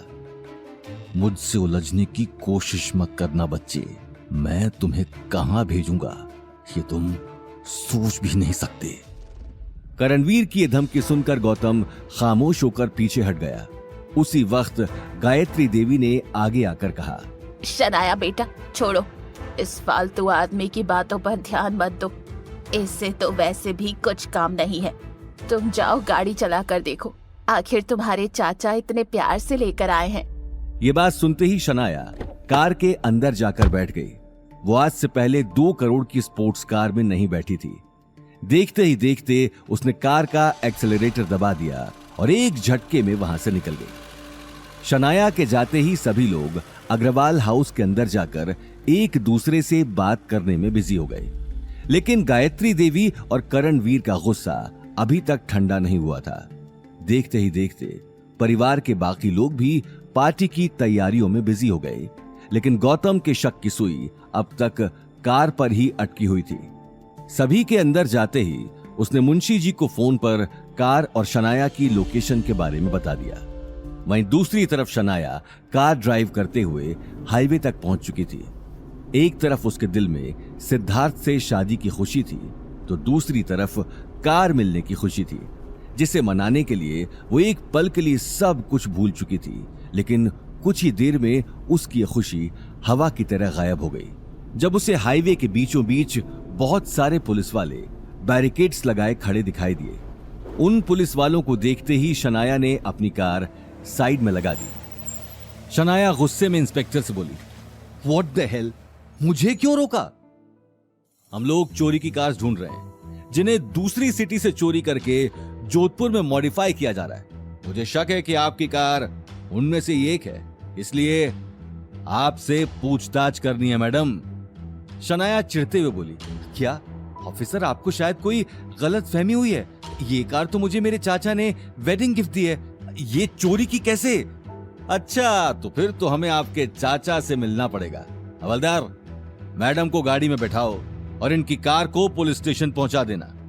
इंस्पेक्टर की बात सुनते ही हवलदार एक झटके में कार लेकर वहां से निकल गया। चलिए मैडम, आपके चाचा के पास। शनाया रोते हुए बोली, सर प्लीज ऐसा मत कीजिए, आज मेरी सगाई है। आप अगर पुलिस के साथ कोऑपरेट करेंगी तो शायद आपकी सगाई अच्छे से हो जाए। शनाया चुपचाप कार में जाकर बैठ गई। वहीं दूसरी तरफ शनाया को गए हुए लगभग 1 घंटे से ज्यादा हो चुका था। परिवार के सभी लोगों को अब उसकी चिंता सताने लगी थी, और तो और अब किसी भी वक्त रघुवीर पंडित अपने परिवार को लेकर अग्रवाल हाउस पहुंचने वाला था। गायत्री देवी बार बार घड़ी में टाइम देख रही थी। सगाई की खुशी उसके चेहरे से गायब हो चुकी थी। करणवीर बेटा, क्या हुआ? कुछ पता चला? आखिर कहाँ चली गई ये लड़की? माँ साहब, मैं कब से फोन लगा रहा हूँ, लेकिन ये फोन ही नहीं उठा रही। शनाया को पता है कि आज उसकी सगाई है और लड़के वाले किसी भी वक्त पहुंच जाएंगे, फिर भी ये लड़की गायब है। इससे पहले कि गायत्री देवी अपनी बात पूरी कर पाती, उन्हें दरवाजे के बाहर से पुलिस के सायरन की आवाज सुनाई दी। यह आवाज सुनते ही वो हैरानी से करणवीर को देखने लगी। अवनी को भी कुछ समझ में नहीं आ रहा था। वो अगले ही पल गीता और अनिल के पास खड़ी हो गई, लेकिन गौतम पुलिस के आने की वजह अच्छे से जानता था। इंस्पेक्टर साहब, क्या हुआ? आप अचानक? गायत्री देवी अपनी बात अधूरी छोड़कर शनाया को देखने लगी, जिसके चारों तरफ पुलिस वाले खड़े थे। करणवीर अग्रवाल कौन है तुम लोगों में से? ये सुनते ही गायत्री देवी हैरानी से करणवीर को देखने लगी। करणवीर, ये सब क्या है? ये पुलिस वाले तुम्हारे? छोड़िए, ये क्या बताएगा, मैं बताता हूँ। दरअसल जो कार इन साहब ने गिफ्ट में दी है वो चोरी की है। हम लोग कब से इस गिरोह की तलाश में थे जो दूसरे शहरों से महंगी कारें चोरी करके उनके पार्ट्स चेंज करते हैं और फिर उन्हें बेचते हैं। ये बात सुनते ही गायत्री देवी के पैरों तले जमीन खिसक गई। वहीं परिवार के बाकी लोग भी आपस में खुसुर फुसुर करने लगे। ये सब क्या है करणवीर? तुमने मुझसे झूठ कहा, वो भी इतने खास दिन पर। तुम जानते भी हो कि तुम्हारी इस हरकत की वजह से मैं कहीं मुंह दिखाने के काबिल नहीं रहूंगी। निकल जाओ अभी के अभी, और आज के बाद मुझे अपनी शक्ल मत दिखाना। मासा, प्लीज प्लीज मुझे माफ कर दीजिए, मुझसे बहुत बड़ी गलती हो गई माँ साहब। मैं तो बस शनाया बेटी को महंगा गिफ्ट। इंस्पेक्टर साहब, इस कार से मेरी पोती का कोई लेना देना नहीं है, वो निर्दोष है। ये कार मेरे बेटे की है और इसी ने चुराई है। आप इसे ले जाओ, क्योंकि इसे इस बात की सजा मिलनी ही चाहिए। गायत्री देवी की कड़क आवाज सुनते ही हवलदार ने आगे आकर करणवीर को हथकड़ी पहना दी और उसे जबरदस्ती सभी के सामने से लेकर चले गए। करणवीर की आंखों में शर्मिंदगी साफ दिखाई दे रही थी। पार्टी में जो खुशी और उल्लास का माहौल छाया हुआ था वो अब एक अजीब सी टेंशन में बदल चुका था। गायत्री देवी घूर कर गौतम को देख रही थी। गौतम मन ही मन खुश था क्योंकि कुछ देर पहले इसी गायत्री देवी ने अवनी को बेइज्जत किया था। अग्रवाल परिवार के बाकी लोग अभी तक इसी बात के बारे में बात कर रहे थे। ठीक है, तमाशा खत्म हो गया, इसीलिए अब इस मुद्दे पर कोई बात नहीं करेगा। कुछ ही देर में लड़के वाले यहाँ पहुँच जाएंगे। उनके आने से पहले सब लोग मेरी बात को अच्छे से अपने अंदर डाल लो। यहाँ क्या हुआ है, कैसे हुआ, किसी को कुछ नहीं पता। कोई इस बारे में बात नहीं करेगा। अपनी कड़क आवाज के साथ ही गायत्री देवी सभी को देखने लगी और अगले ही पल शनाया को लेकर अपने कमरे में चली गई। गायत्री देवी के जाते ही अवनी गौतम को शक भरी निगाहों से देखने लगी। तुम्हें कैसे पता कि वो कार चोरी की थी? एक्सपीरियंस। मुझे स्पोर्ट्स कार्स के बारे में काफी कुछ पता है। मैं उस कार को पहली नजर में ही देखकर समझ गया था क्योंकि इसके बहुत सारे पार्ट्स नकली थे। मुझे नहीं पता था कि तुम स्पोर्ट्स कार्स के बारे में इतना कुछ जानते हो। अवनी की बात सुनते ही गौतम के दिल में खुशी की लहर दौड़ गई। देखते ही देखते सभी ने कार की बात को अपने दिमाग से निकाल दिया था। कुछ ही देर में वो पल आ गया जिसका सभी को इंतजार था। रघुवीर पंडित अपने बेटे और अपने परिवार को लेकर अग्रवाल हाउस पहुंच चुका था। अग्रवाल हाउस के बाहर एक के बाद एक बहुत सारी महंगी कारें देखकर सभी की आंखें फटी की फटी रह गई। अगले ही पल नौकरों ने कार में से बहुत सारी महंगी ज्वेलरी, ब्रांडेड बैग्स, ब्रांडेड कपड़े, सैंडल्स और तरह तरह की चीजों का ढेर लगा दिया। इन सभी चीजों को देखकर रघुवीर पंडित की अमीरी का साफ तौर पर पता लग रहा था। गायत्री देवी इन सारी चीजों को देखकर कार की बात को भूलकर समधियों की खातिरदारी में लग गई। वहीं शनाया अपने अमीर पति को देखकर अवनी को बेइज्जत करने का मौका ढूंढने लगी। शनाया अवनी को फिर छेड़ते हुए बोली, अवनी, सिद्धार्थ मेरे लिए बहुत महंगे महंगे पर्स लेकर आया है जो शायद तुमने कभी देखे भी नहीं होंगे। तुम चाहो तो उनमें से एक पर्स रख सकती हो। वैसे भी क्या मालूम तुम्हारा फटीचर पति तुम्हें कभी दिला पाएगा या नहीं। थैंक यू सो मच, लेकिन तुम्हारा ये प्यार मुझे बचपन से ही नहीं बचा तो अब क्या बचेगा। तुम्हारा बैग तुम ही को मुबारक, मुझे इसकी कोई जरूरत नहीं है। और हाँ, जब इंसान अंदर से ही खोखला हो तो महंगी चीजों की चमक भी उसके खोखलेपन को ढक नहीं सकती। I hope you understand. ये बात कहते हुए अवनी मंद मंद मुस्कुराने लगी और अगले ही पल वहां से निकल गई। शनाया का चेहरा गुस्से में लाल हो गया क्योंकि उसके सारे पैंतरे उल्टे पड़ रहे थे। वहीं दूसरी तरफ सिद्धार्थ शनाया के घर इतनी इज्जत पाकर मन ही मन बहुत खुश था, लेकिन गौतम को देखते ही उसके चेहरे की खुशी गायब हो गई और उसे अचानक ही अवतार ग्रुप में हुई बात याद आ गई। कल तुम बहुत उछल रहे थे, क्या कहा था तुमने? मैं अवतार ग्रुप में जॉब के लिए आया हूं। सच सच बताओ, तू वहां क्या कर रहा था? ये बात कहते हुए सिद्धार्थ गौतम की आंखों में आंखें डालकर देखने लगा। सिद्धार्थ की बात सुनते ही गौतम अपने आसपास देखकर मुस्कुराने लगा। मैंने तुम्हें कल भी बताया था कि मैं अवतार ग्रुप में जॉब के लिए आया था। शायद तुम्हारी याददाश्त थोड़ी वीक है। ये बात सुनते ही आसपास खड़े लोगों का ध्यान भी गौतम की तरफ चला गया। वहीं शनाया को उसी वक्त गुस्सा आ गया और वो अवनी को देखने लगी। शनाया ने कहा, हाँ, मैं ये बात तो अवनी को बताना भूल ही गई कि हमारे प्यारे जीजा सा कल अवतार ग्रुप में झाड़ू लगाने की नौकरी के लिए गए थे। शनाया की बात सुनते ही सभी जोर जोर से हंसने लगे। अवनी ने शर्मिंदगी से अपना सिर झुका लिया। वहीं लोगों के ठहाके सुनकर सिद्धार्थ को जोश आ चुका था। हाँ, लेकिन बेचारा क्या करे, बेचारे को शायद वहां भी कोई जॉब नहीं मिली या किसी ने जॉब पर रखा ही नहीं। लेकिन कोई बात नहीं, मेरा दिल बहुत बड़ा है। मैं अपने होटल में तुम्हें जॉब दूंगा। तुम चाहो तो कल से ज्वाइन कर सकते हो। टॉयलेट क्लीनर की जॉब है और मुझे लगता है कि तुमसे बेहतर ये जॉब कोई नहीं कर सकता। और तो और, मैं तुम्हें महीने की 15,000 सैलरी भी दूंगा। 15,000 तो तुमने एक साथ देखे भी नहीं होंगे मिस्टर गौतम। शनाया ने हंसते हुए कहा, सैलरी के साथ कमीशन भी तो होगा ना सिद्धार्थ। ऑफ कोर्स बेबी, मैं इसे खुद कमीशन दूंगा। जितना साफ टॉयलेट उतना ही ज्यादा कमीशन। लोग सिद्धार्थ और शनाया की हर बात पर जोर जोर से हंस रहे थे। सभी की नजर गौतम पर ही थी। वहीं गीता और अनिल उसे मन ही मन कोस रहे थे, लेकिन गौतम को अभी तक कोई फर्क नहीं पड़ रहा था।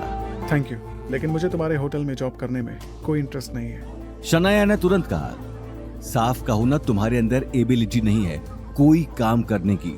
किसने कहा मेरे अंदर एबिलिटी नहीं है? शनाया ने फिर हंसते हुए कहा, अच्छा जरा मुझे भी पता चले कि तुम्हारे अंदर क्या एबिलिटी है। एक बात अपने छोटे दिमाग में डाल लो, सिद्धार्थ के सामने तुम्हारी कोई औकात नहीं है। अरे छोड़ो ना शनाया, तुम भी किससे मुझे कंपेयर कर रही हो? ये बात कहकर सिद्धार्थ हंसते हुए गौतम के आसपास चक्कर लगाने लगा। वो अभी तक अवतार में हुई बेइज्जती भूल नहीं पाया था। सिद्धार्थ पंडित, पैसे के दम पर इतना मत उछलो, कहीं ऐसा ना हो कि कल तुम्हारे पास ये दौलत भी ना रहे और फिर कोई इसी तरह तुम्हारा भी मजाक उड़ाए। भूलो मत कि अच्छा वक्त किसी का सगा नहीं होता। मेरे पास दौलत रहेगी या नहीं वो तो पता नहीं, लेकिन मुझे ये जरूर पता है कि तुम इस जन्म में कभी अमीर नहीं बन पाओगे, क्योंकि इससे पहले कि सिद्धार्थ अपनी बात पूरी करता, उसे बहुत सारे लोग बाहर जाते हुए दिखाई दिए। अचानक पार्टी में एक अजीब सी खलबली मच गई। गायत्री देवी भी कुछ समझ नहीं पा रही थी। गेट के सामने महंगी महंगी कारों की आवाज सुनकर वो भी बाहर जाने लगी, लेकिन जैसे ही उसने बाहर जाने के लिए अपना कदम बढ़ाया, उसे बहुत सारे गार्ड्स अंदर आते हुए दिखाई दिए। सभी के हाथ में महंगे महंगे गिफ्ट थे। एक ही झटके में सभी गार्ड्स ने हॉल में गिफ्ट्स का ढेर लगा दिया। जाहिर था ये गिफ्ट्स रघुवीर पंडित के लाए हुए गिफ्ट से 10 गुना ज्यादा थे। हॉल में एक बार फिर लोगों की खुसुर फुसुर शुरू हो चुकी थी। कुछ देर पहले जो लोग गौतम का मजाक बना रहे थे, अब वही लोग हॉल में रखे हुए गिफ्ट्स और गोल्ड और सिल्वर की ज्वेलरी के बारे में बात कर रहे थे। उसी वक्त लोगों के शोरगुल के बीच मुंशी जी बड़े ताव के साथ अग्रवाल हाउस के अंदर आ गए। उनके पीछे गन्स लिए 4 गार्ड्स देखकर गायत्री देवी हैरान रह गई। ये बात अलग थी कि वो अब तक मुंशी जी को रघुवीर पंडित का रिश्तेदार ही समझ रही थी। मुंशी जी अंदर आते ही गौतम को देखने लगे, जो थोड़ी ही दूरी पर खड़ा था। गौतम ने उन्हें देखते ही अपनी आंखों से गायत्री देवी की तरफ इशारा कर दिया। मुंशी जी ने अगले ही पल अपने चेहरे से चश्मा हटा लिया और गायत्री देवी को देखने लगे। हेलो मिस गायत्री जी, आपको आपकी पोती की सगाई के लिए बहुत बहुत शुभकामनाएं। ये सारे गिफ्ट जोधपुर के राठौड़ परिवार की तरफ से छोटा सा नजराना है। उम्मीद है आपको पसंद आया होगा। हमारे हुक्म ने खास मुझे इस पार्टी में भेजा है। राठौड़ परिवार का नाम सुनते ही गायत्री देवी हैरान रह गई। गायत्री देवी बिजनेस में एक्टिव होने की वजह से राठौड़ परिवार के बारे में अच्छे से जानती थी। जोधपुर के साथ साथ रघुवेंद्र राठौड़ का बिजनेस कई जगह फैला हुआ था और इस बात से पूरा जोधपुर वाकिफ था। लेकिन गायत्री देवी इतने बड़े आदमी का अपने घर पर आने का मतलब समझ नहीं पा रही थी। गायत्री देवी के साथ साथ रघुवीर और सिद्धार्थ का भी यही हाल था। वहीं दूसरी तरफ अवनी के दिमाग में कई तरह के सवाल चल रहे थे। रघुवीर भी देखते देखते मुंशी जी के पास जाकर खड़ा हो गया। गायत्री देवी ने रघुवीर को देखते ही कहा, रघुवीर जी, मुझे ये देखकर बहुत अच्छा लगा कि आपके राठौर परिवार के साथ इतने अच्छे रिलेशंस हैं, जो उन्होंने हमारी इतनी छोटी सी पार्टी में आने की जहमत उठाई। गायत्री देवी की बात सुनते ही रघुवीर एक पल के लिए सकपका गया और खिसियानी हंसी हंसते हुए मुंशी जी को देखने लगा। वो ये बात अच्छे से जानता था कि उसका राठौड़ परिवार से कोई लेना देना नहीं था, लेकिन गायत्री देवी के सामने ये बात कहकर वो अपनी बेइज्जती नहीं करवाना चाहता था। अपने पापा की पहचान देखकर सिद्धार्थ का सीना भी घमंड से चौड़ा हो गया। वो अगले ही पल गायत्री देवी के पास चला गया और उनके कान में फुसफुसाने लगा, दादी मेरे पापा का तो सुमेर पैलेस में जाना होता ही रहता है। वो अच्छे से जानते हैं राठौड़ परिवार के सभी मेंबर्स को। ये बात सुनते ही गायत्री देवी की आंखों में गहरी चमक आ गई। अरे वाह, ये तो मेरे लिए बहुत बड़ी बात है। शनाया की शादी के बाद तो राठौर फैमिली के साथ मेरा भी उठना बैठना हो जाएगा। सिद्धार्थ अपनी बात कहकर हॉल में रखे महंगे महंगे गिफ्ट्स देखने लगा। उसे अभी तक अपनी आंखों और कानों पर यकीन नहीं हो रहा था कि उसके सामने जो हो रहा था वो सच था, लेकिन सच्चाई तो सिर्फ गौतम ही जानता था। सिद्धार्थ अगले ही पल गौतम की आंखों में आंखें डालकर देखने लगा। मिस्टर गौतम, देखो अपने आप को, एक मैं जमाई हूं और एक तुम जमाई हो। ऊप्स, घर जमाई हो। क्या औकात है तुम्हारी मेरे सामने? कुछ भी नहीं। तुम अवनी के ऊपर ही नहीं, पूरे अग्रवाल खानदान के ऊपर बोझ हो, बोझ। सिद्धार्थ के ताने सुनकर मुंशी जी का चेहरा गुस्से में लाल हो गया। वो अगले ही पल सिद्धार्थ को मुंह तोड़ जवाब देने के लिए आगे बढ़े, लेकिन गौतम ने उसी वक्त अपनी आंख के इशारे से उन्हें रोक दिया। वहीं दूसरी तरफ सिद्धार्थ की बात सुनकर सभी जोर जोर से हंस रहे थे। ये देखकर अवनी की आंखें नम हो गईं। उसकी नम आंखों को देखते ही गौतम बिना कुछ कहे वहां से निकल गया। सिद्धार्थ एकटक उसे जाते हुए देखने लगा। पार्टी में एक के बाद एक इतना सब कुछ होने के बाद गायत्री देवी ने सभी को मुस्कुराते हुए कहा, ओके, तो अब बहुत हो गई बातें। इन सारी बातों की वजह से पार्टी का मजा खराब क्यों करें हम लोग। आज मेरे लिए सबसे बड़ा दिन है, क्योंकि आज मेरी सबसे प्यारी पोती शनाया की सगाई सिद्धार्थ जैसे होनहार लड़के से होने जा रही है। मैं चाहती हूँ कि आप सभी लोग इस खुशी के पल को एंजॉय करें। गायत्री देवी की बात सुनते ही सभी मुस्कुराते हुए उन्हें देखने लगे। एक ही पल में पार्टी का माहौल नॉर्मल हो गया। सिद्धार्थ भी अपनी झूठी शान के साथ लोगों के साथ मिलने जुलने में लग गया। वहीं मुंशी जी की नजरों में अभी तक सिद्धार्थ के लिए गुस्सा भरा हुआ था। वो अगले ही पल गौतम को ढूंढने लगे। तभी उनके पास गौतम का कॉल आ गया। जी हुकुम। मुंशी जी, जो नेकलेस मैंने अपनी के लिए खरीदा था वो आप लाए हैं ना? जी हुकुम, लाया हूँ। ठीक है, मैं पीछे वाले गेट के पास खड़ा हूँ, आप जल्दी आ जाइए और ध्यान रहे कोई देख ना ले। जी हुकुम, ये मुंशी अभी आया। गौतम से बात करके मुंशी का चेहरा खिलखिला उठा। नेकलेस अब तक उनके छोटे से बैग में ही था, जिसे वो हमेशा अपने साथ रखते थे। वो अगले ही पल लोगों की नजरों से बचते हुए अग्रवाल हाउस के पीछे वाले रास्ते में चले गए। कुछ ही देर में उन्होंने गौतम से मिलकर उसे नेकलेस दे दिया। नेकलेस देखते ही गौतम को अवनी का ख्याल आ गया। मुंशी जी एकटक गौतम की आंखों में देख रहे थे। देखना, ये नेकलेस देखकर अवनी खुश हो जाएगी। हुकुम, गुस्ताखी माफ, लेकिन ये मुंशी आपसे एक बात बोलना चाहता है। हाँ, कहिए ना मुंशी जी। ये मुंशी समझता है कि आपको अवनी के साथ बहुत अच्छा लग रहा है, लेकिन 1 साल बाद आपको अवनी को छोड़कर दीप्ति बिटिया से शादी करनी है। तब आप कैसे संभालेंगे ये सब? अवनी के साथ आपका प्यार बढ़ गया तो बहुत मुश्किल हो जाएगी। आखिरकार बात दिल की है और दिल पर तो किसी का जोर ना चले। मैं बस बात कह रहा हूं, बाकी आप बहुत समझदार हैं। मुंशी जी की बात सुनते ही गौतम एक पल के लिए शांत हो गया और ध्यान से नेकलेस को देखने लगा। फिक्र मत कीजिए मुंशी जी, मैं अपनी बात से पीछे नहीं हटूंगा। 1 साल बाद चाहे जो भी हो, मैं अवनी को छोड़ दूंगा। गौतम मुंशी जी की आंखों में देखने लगा। उसकी आंखों में दर्द साफ दिखाई दे रहा था। अच्छा, अब जाइए, इससे पहले कि किसी को शक हो जाए। मैं भी आता हूँ। गौतम की बात सुनते ही मुंशी जी वहां से निकल गए। अंदर जाते ही उन्हें गायत्री देवी दिखाई दी। वो अगले ही पल गायत्री देवी के पास चले गए। अब मुझे इजाजत दीजिए, अब मुझे और भी कुछ काम है। अगर आप थोड़ी देर और रुकते तो बच्चों को बहुत अच्छा लगता। हमें तो आपने खातिरदारी का मौका दिया ही नहीं। वो फिर कभी, अभी बड़े हुकुम के दूसरे काम से भी जाना है। निकलने में देरी हो गई तो परेशानी हो जाएगी। ये बात कहते हुए मुंशी जी अगले ही पल गेट के बाहर जाने लगे। आसपास खड़े गार्ड्स उसी वक्त उन्हें घेर कर उनके आसपास चलने लगे। सिद्धार्थ और रघुवीर भी मुस्कुराते हुए उन्हें जाते हुए देख रहे थे। वहीं अवनी अपनी मॉम डैड के साथ सभी लोगों से अलग एक कोने में खड़ी थी। मुंशी जी के गेट तक पहुंचते ही गौतम ने अवनी के पास आकर उसे नेकलेस दे दिया। अवनी, ये तुम्हारे लिए। नेकलेस देखते ही अवनी के पैरों तले जमीन खिसक गई।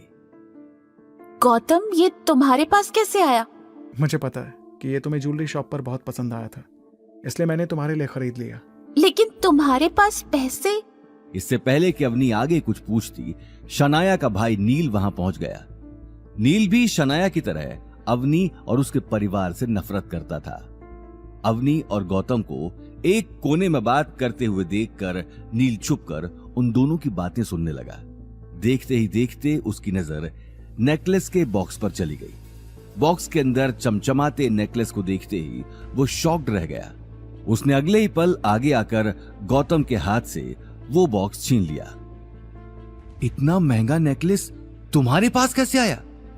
वापस दो, मैंने कहा वापस दो। वापस दे दूं? पहले ये बताओ ये तुम्हारे पास आया कहां से? मैं कहीं से भी लाया हूं, तुम्हें क्या? मैंने कहा वापस दो।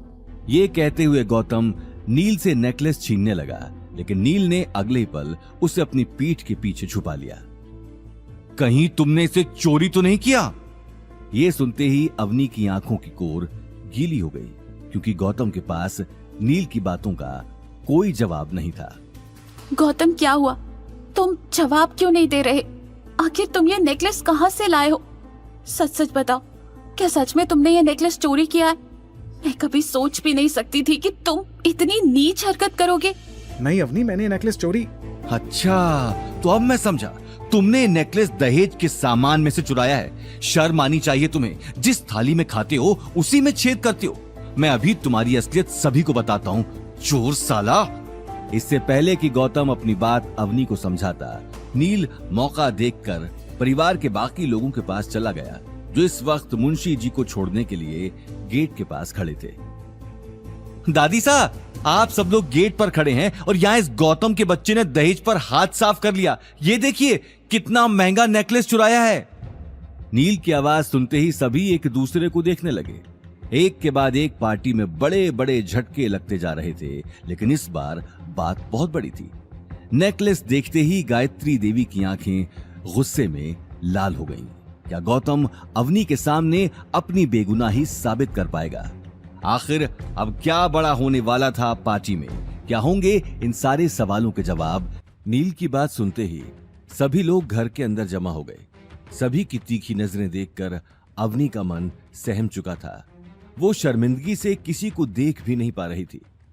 ये देखिए, हमारा प्यारा घर जमाई कितना बड़ा हाथ मारने जा रहा था। किसी की नजर यहां नहीं थी और इसने हाथ साफ कर लिया।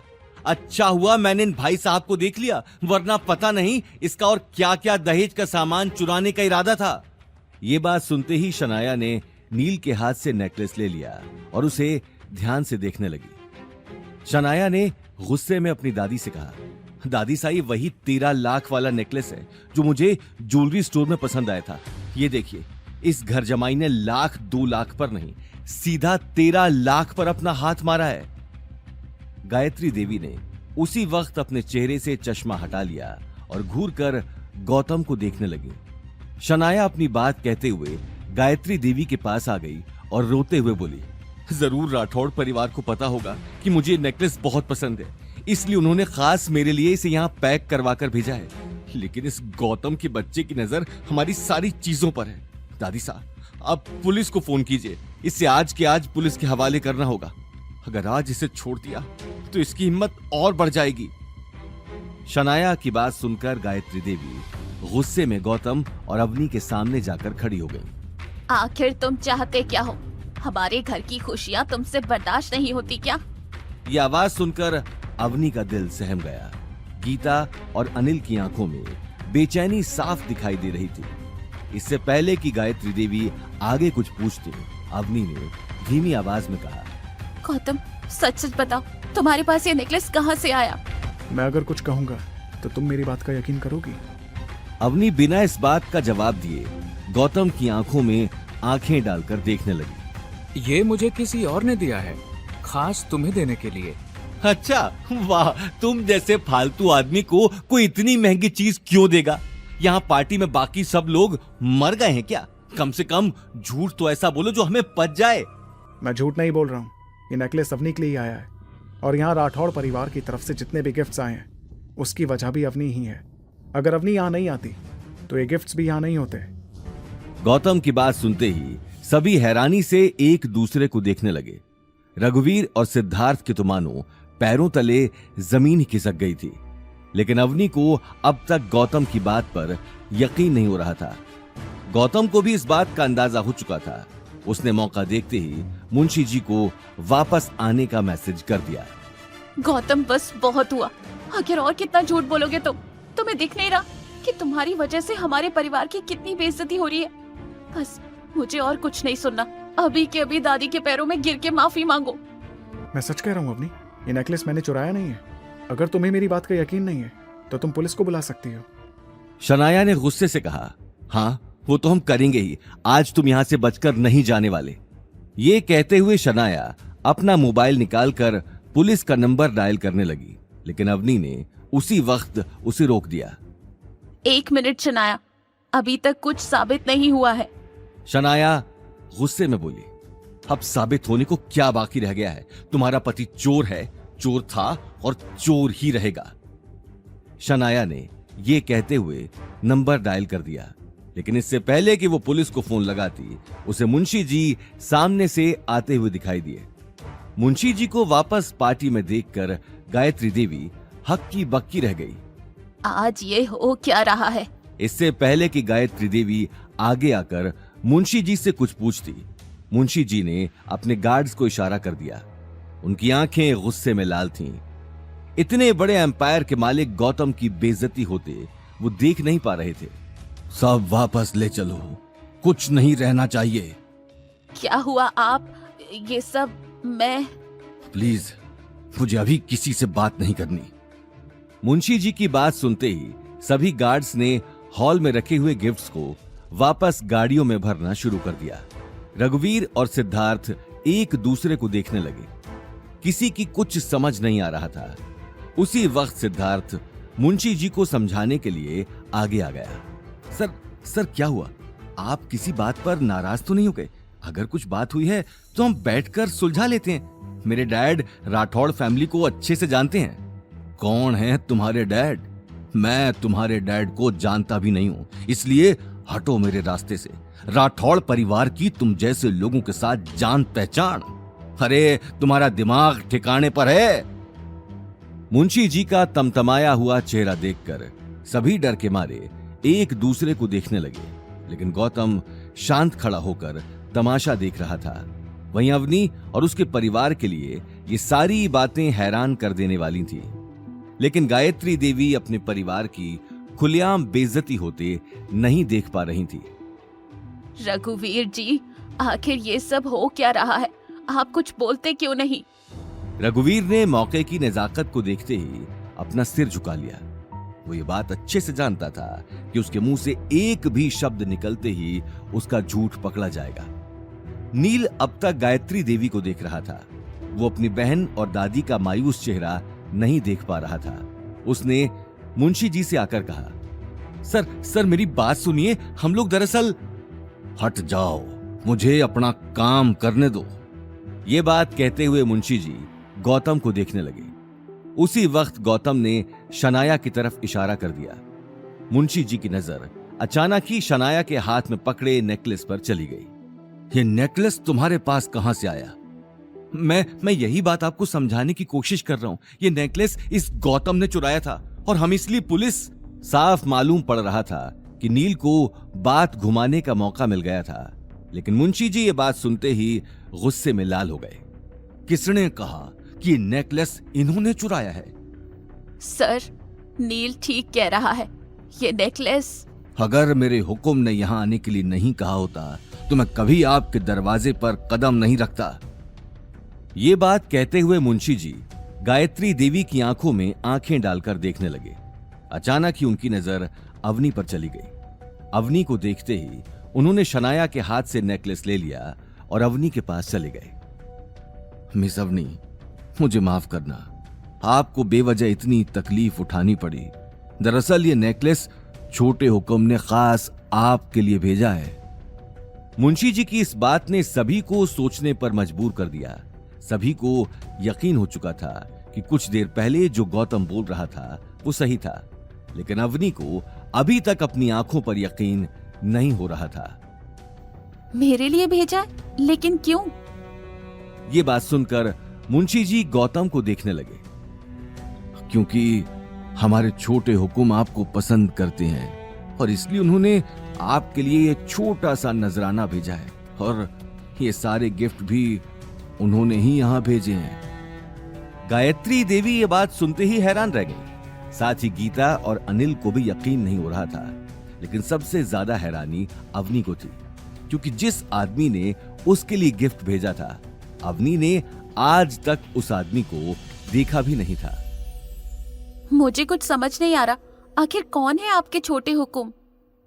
ये सवाल सुनते ही मुंशी जी और गौतम एक दूसरे को देखने लगे, लेकिन गौतम ने उसी वक्त इशारे से अपने बारे में बताने से मना कर दिया। वक्त आने पर आपको सब पता चल जाएगा। अभी मैं आपको कुछ नहीं बता सकता, अभी मुझे चलना चाहिए। ये बात कहते ही मुंशी जी तुरंत वहां से निकल गए। अवनी एक पल के लिए खामोश खड़ी थी। आज उसके सामने एक ऐसा सच था जिसे वो आसानी से एक्सेप्ट नहीं कर पा रही थी, लेकिन अगले 1 साल बाद इसी सच्चाई से उसका सामना होने वाला था। अवनी को इस बात का ख्याल आते ही मुंशी जी को रोकने के लिए वो गेट से बाहर जाने लगी। लेकिन बिना आपके हुक्म के बारे में जाने मैं ये नेकलेस नहीं ले सकती। मुंशी जी वहां से जा चुके थे। अब सभी लोगों की नजर अवनी और गौतम पर टिकी थी। पूरे हॉल में सन्नाटा छा चुका था। उसी वक्त गौतम ने सन्नाटे को तोड़ते हुए कहा, अवनी, मैंने कहा था कि मैंने नेकलेस नहीं चुराया। गौतम की आवाज सुनते ही अवनी को अपनी गलती का एहसास हो गया, लेकिन वहीं दूसरी तरफ गायत्री देवी को बहुत बड़ी अपॉर्चुनिटी सामने नजर आ रही थी। गायत्री देवी सिर्फ पैसों के पीछे ही भागती थी। उम्र बढ़ने के साथ साथ उसके दिमाग में पैसों का भूत बढ़ता जा रहा था, और अब तो अवनी जैसा बहुत बड़ा बैंक उसके सामने था, जिस पर जोधपुर का शाही परिवार दिल लुटा बैठा था। ये बात सोचते ही उसके दिल में अवनी के लिए अपना नजरिया चेंज हो गया, और उन्होंने प्यार से अवनी के कंधे पर हाथ रखा। अवनी, तुमने कभी मुझसे इस बात का जिक्र नहीं किया कि तुम इतने बड़े परिवार को जानती हो, और तो और दादी सा आपको गलतफहमी हुई है। मुझे खुद इस बात का कुछ अंदाजा नहीं है। बस अब कितना छुपाओगी? सच कहूँ तो गलती मेरी ही है। मैंने कभी तुमसे अच्छे से बात नहीं की, हमेशा तुम्हें डांटा। बेटा, मुझे माफ कर दो, लेकिन इस तरह अपनी दादी सा से कुछ छुपाओ तो मत। अचानक गायत्री देवी का बदला हुआ रूप देखकर शनाया का चेहरा गुस्से में तमतमा गया। वहीं गीता और अनिल हैरान रह गए और एक दूसरे को देखने लगे। एक ही झटके में पार्टी में आए हुए लोगों की नजरों में अवनी के लिए इज्जत बढ़ गई, और गीता ये मौका हाथ से नहीं जाने देने वाली थी। लेकिन इससे पहले कि गीता आगे कुछ बोलती, अवनी ने कहा, दादी सा, अब मैं कैसे समझाऊं कि मैं... ठीक है अवनी बेटा, अब अपने दिमाग पर इतना जोर मत डाल। मासा, अब अवनी की उम्र ही क्या है, और ऊपर से मेरी बेटी मेरी तरह ही इतनी ब्यूटीफुल भी है। हो सकता है अवनी ने जोधपुर के छोटे हुक्म को नहीं देखा हो, लेकिन उनकी नजर तो मेरी बेटी के ऊपर पड़ गई है। ये बात कहते हुए गीता गायत्री देवी को देखने लगी। अवनी बेटा, देख, तकदीर खुद तेरे पास आई है, इसीलिए आज मेरी बात को मत टालना। तो प्लीज इस गौतम को डिवोर्स दे दे, और जोधपुर के छोटे हुक्म, जिंदगी में पहली बार तुम्हारी माँ ने कोई ढंग की बात की है। मेरा भी यही कहना है कि जितनी जल्दी हो सके इस गौतम को तलाक दो। वैसे भी जब से तुम्हारी इससे शादी हुई है तब से... गायत्री देवी गौतम के पास आकर उसकी आंखों में देखने लगी। अवनी अब गौतम के खिलाफ नहीं सुन सकती थी। वो अगले ही पल गौतम और गायत्री देवी के बीच आकर खड़ी हो गई। बस दादी सा, इस बार गौतम की कोई गलती नहीं थी, उसके बावजूद भी आप लोगों ने उसे इतना कुछ कहा, लेकिन अब और नहीं, और मैं गौतम को डिवोर्स नहीं देने वाली। अवनी की आंखों में खुद के लिए गुस्सा देखकर गायत्री देवी का चेहरा तमतमा गया। परिवार में आज तक किसी ने भी गायत्री देवी की बात काटने की हिम्मत नहीं की थी। तुम जैसी बित्ते भर की लड़की की इतनी हिम्मत कि तुमने मेरी बात बीच में काटी। मैंने सोचा तुम्हारे अंदर थोड़ी सी तो अकल बची होगी, लेकिन तुम्हारा दिमाग भी तुम्हारे बाप की तरह बिल्कुल खाली है। अरे जब अपने पति की इतनी ही पड़ी है तो फिर शादी के बाद अपने पीछे आशिक क्यों लगा रखे हैं? बाहर चक्कर चलाने से पहले कम से कम अपने पीछे लगे नाम का तो ख्याल कर लेती, कम से कम हमारी इज्जत तो बची रहती। एक के बाद एक गायत्री देवी ने बंदूक की गोली की तरह कड़वी बातें बरसाना शुरू कर दिया। अवनी की आंखों की कोर गीली हो चुकी थी। गौतम अवनी को इस हालत में नहीं देख पा रहा था। साथ ही अनिल और गीता को भी इन बातों से बहुत बड़ा धक्का लग चुका था। अनिल ने उसी वक्त आगे आकर अवनी के कंधे पर हाथ रख दिया। मासा, बहुत हुआ, इससे ज्यादा मैं नहीं सुन सकता। अगर हम आपकी नजरों में इतने ही अखरते हैं तो हमें यहां होना ही नहीं चाहिए। ये बात कहते हुए अनिल और गीता अवनी को लेकर वहां से निकल गए। गौतम भी बिना कुछ कहे उनके पीछे चला गया। उन्हें जाते हुए देखकर गायत्री देवी की आंखें अंगारों की तरह लाल हो गईं। निकल जाओ यहाँ से और दोबारा इस घर में आने की सोचना भी मत। अवनी और गौतम के जाते ही पूरे हॉल में एक सन्नाटा छा चुका था। वहीं गायत्री देवी की आंखों में अब तक गुस्सा चढ़ा हुआ था, लेकिन इस पूरे तमाशे के चलते आज शनाया की सगाई खराब हो चुकी थी। घर आए हुए मेहमानों के साथ साथ रघुवीर और सिद्धार्थ पंडित के चेहरे पर नाराजगी साफ दिखाई दे रही थी, और इस नाराजगी को देखकर शनाया अंदर ही अंदर अवनी और गौतम को कोस रही थी। अपनी बहन का उतरा हुआ चेहरा देखते ही नील ने आकर उसे गले लगा लिया। शनाया, बस, अब रोने की जरूरत नहीं है। अब रोएगा तो ये गौतम और उसके साथ साथ उसकी प्यारी पत्नी अवनी। ये बात कहते हुए नील एकटक गेट के बाहर देखने लगा। वहीं दूसरी तरफ अवनी ने बाहर निकलते ही अपने चेहरे से आंसू साफ कर लिए। कुछ ही देर में सभी कार में बैठकर घर की तरफ निकल गए। अवनी अपने कहे हुए शब्दों पर पछता रही थी जो उसने गौतम से कहे थे।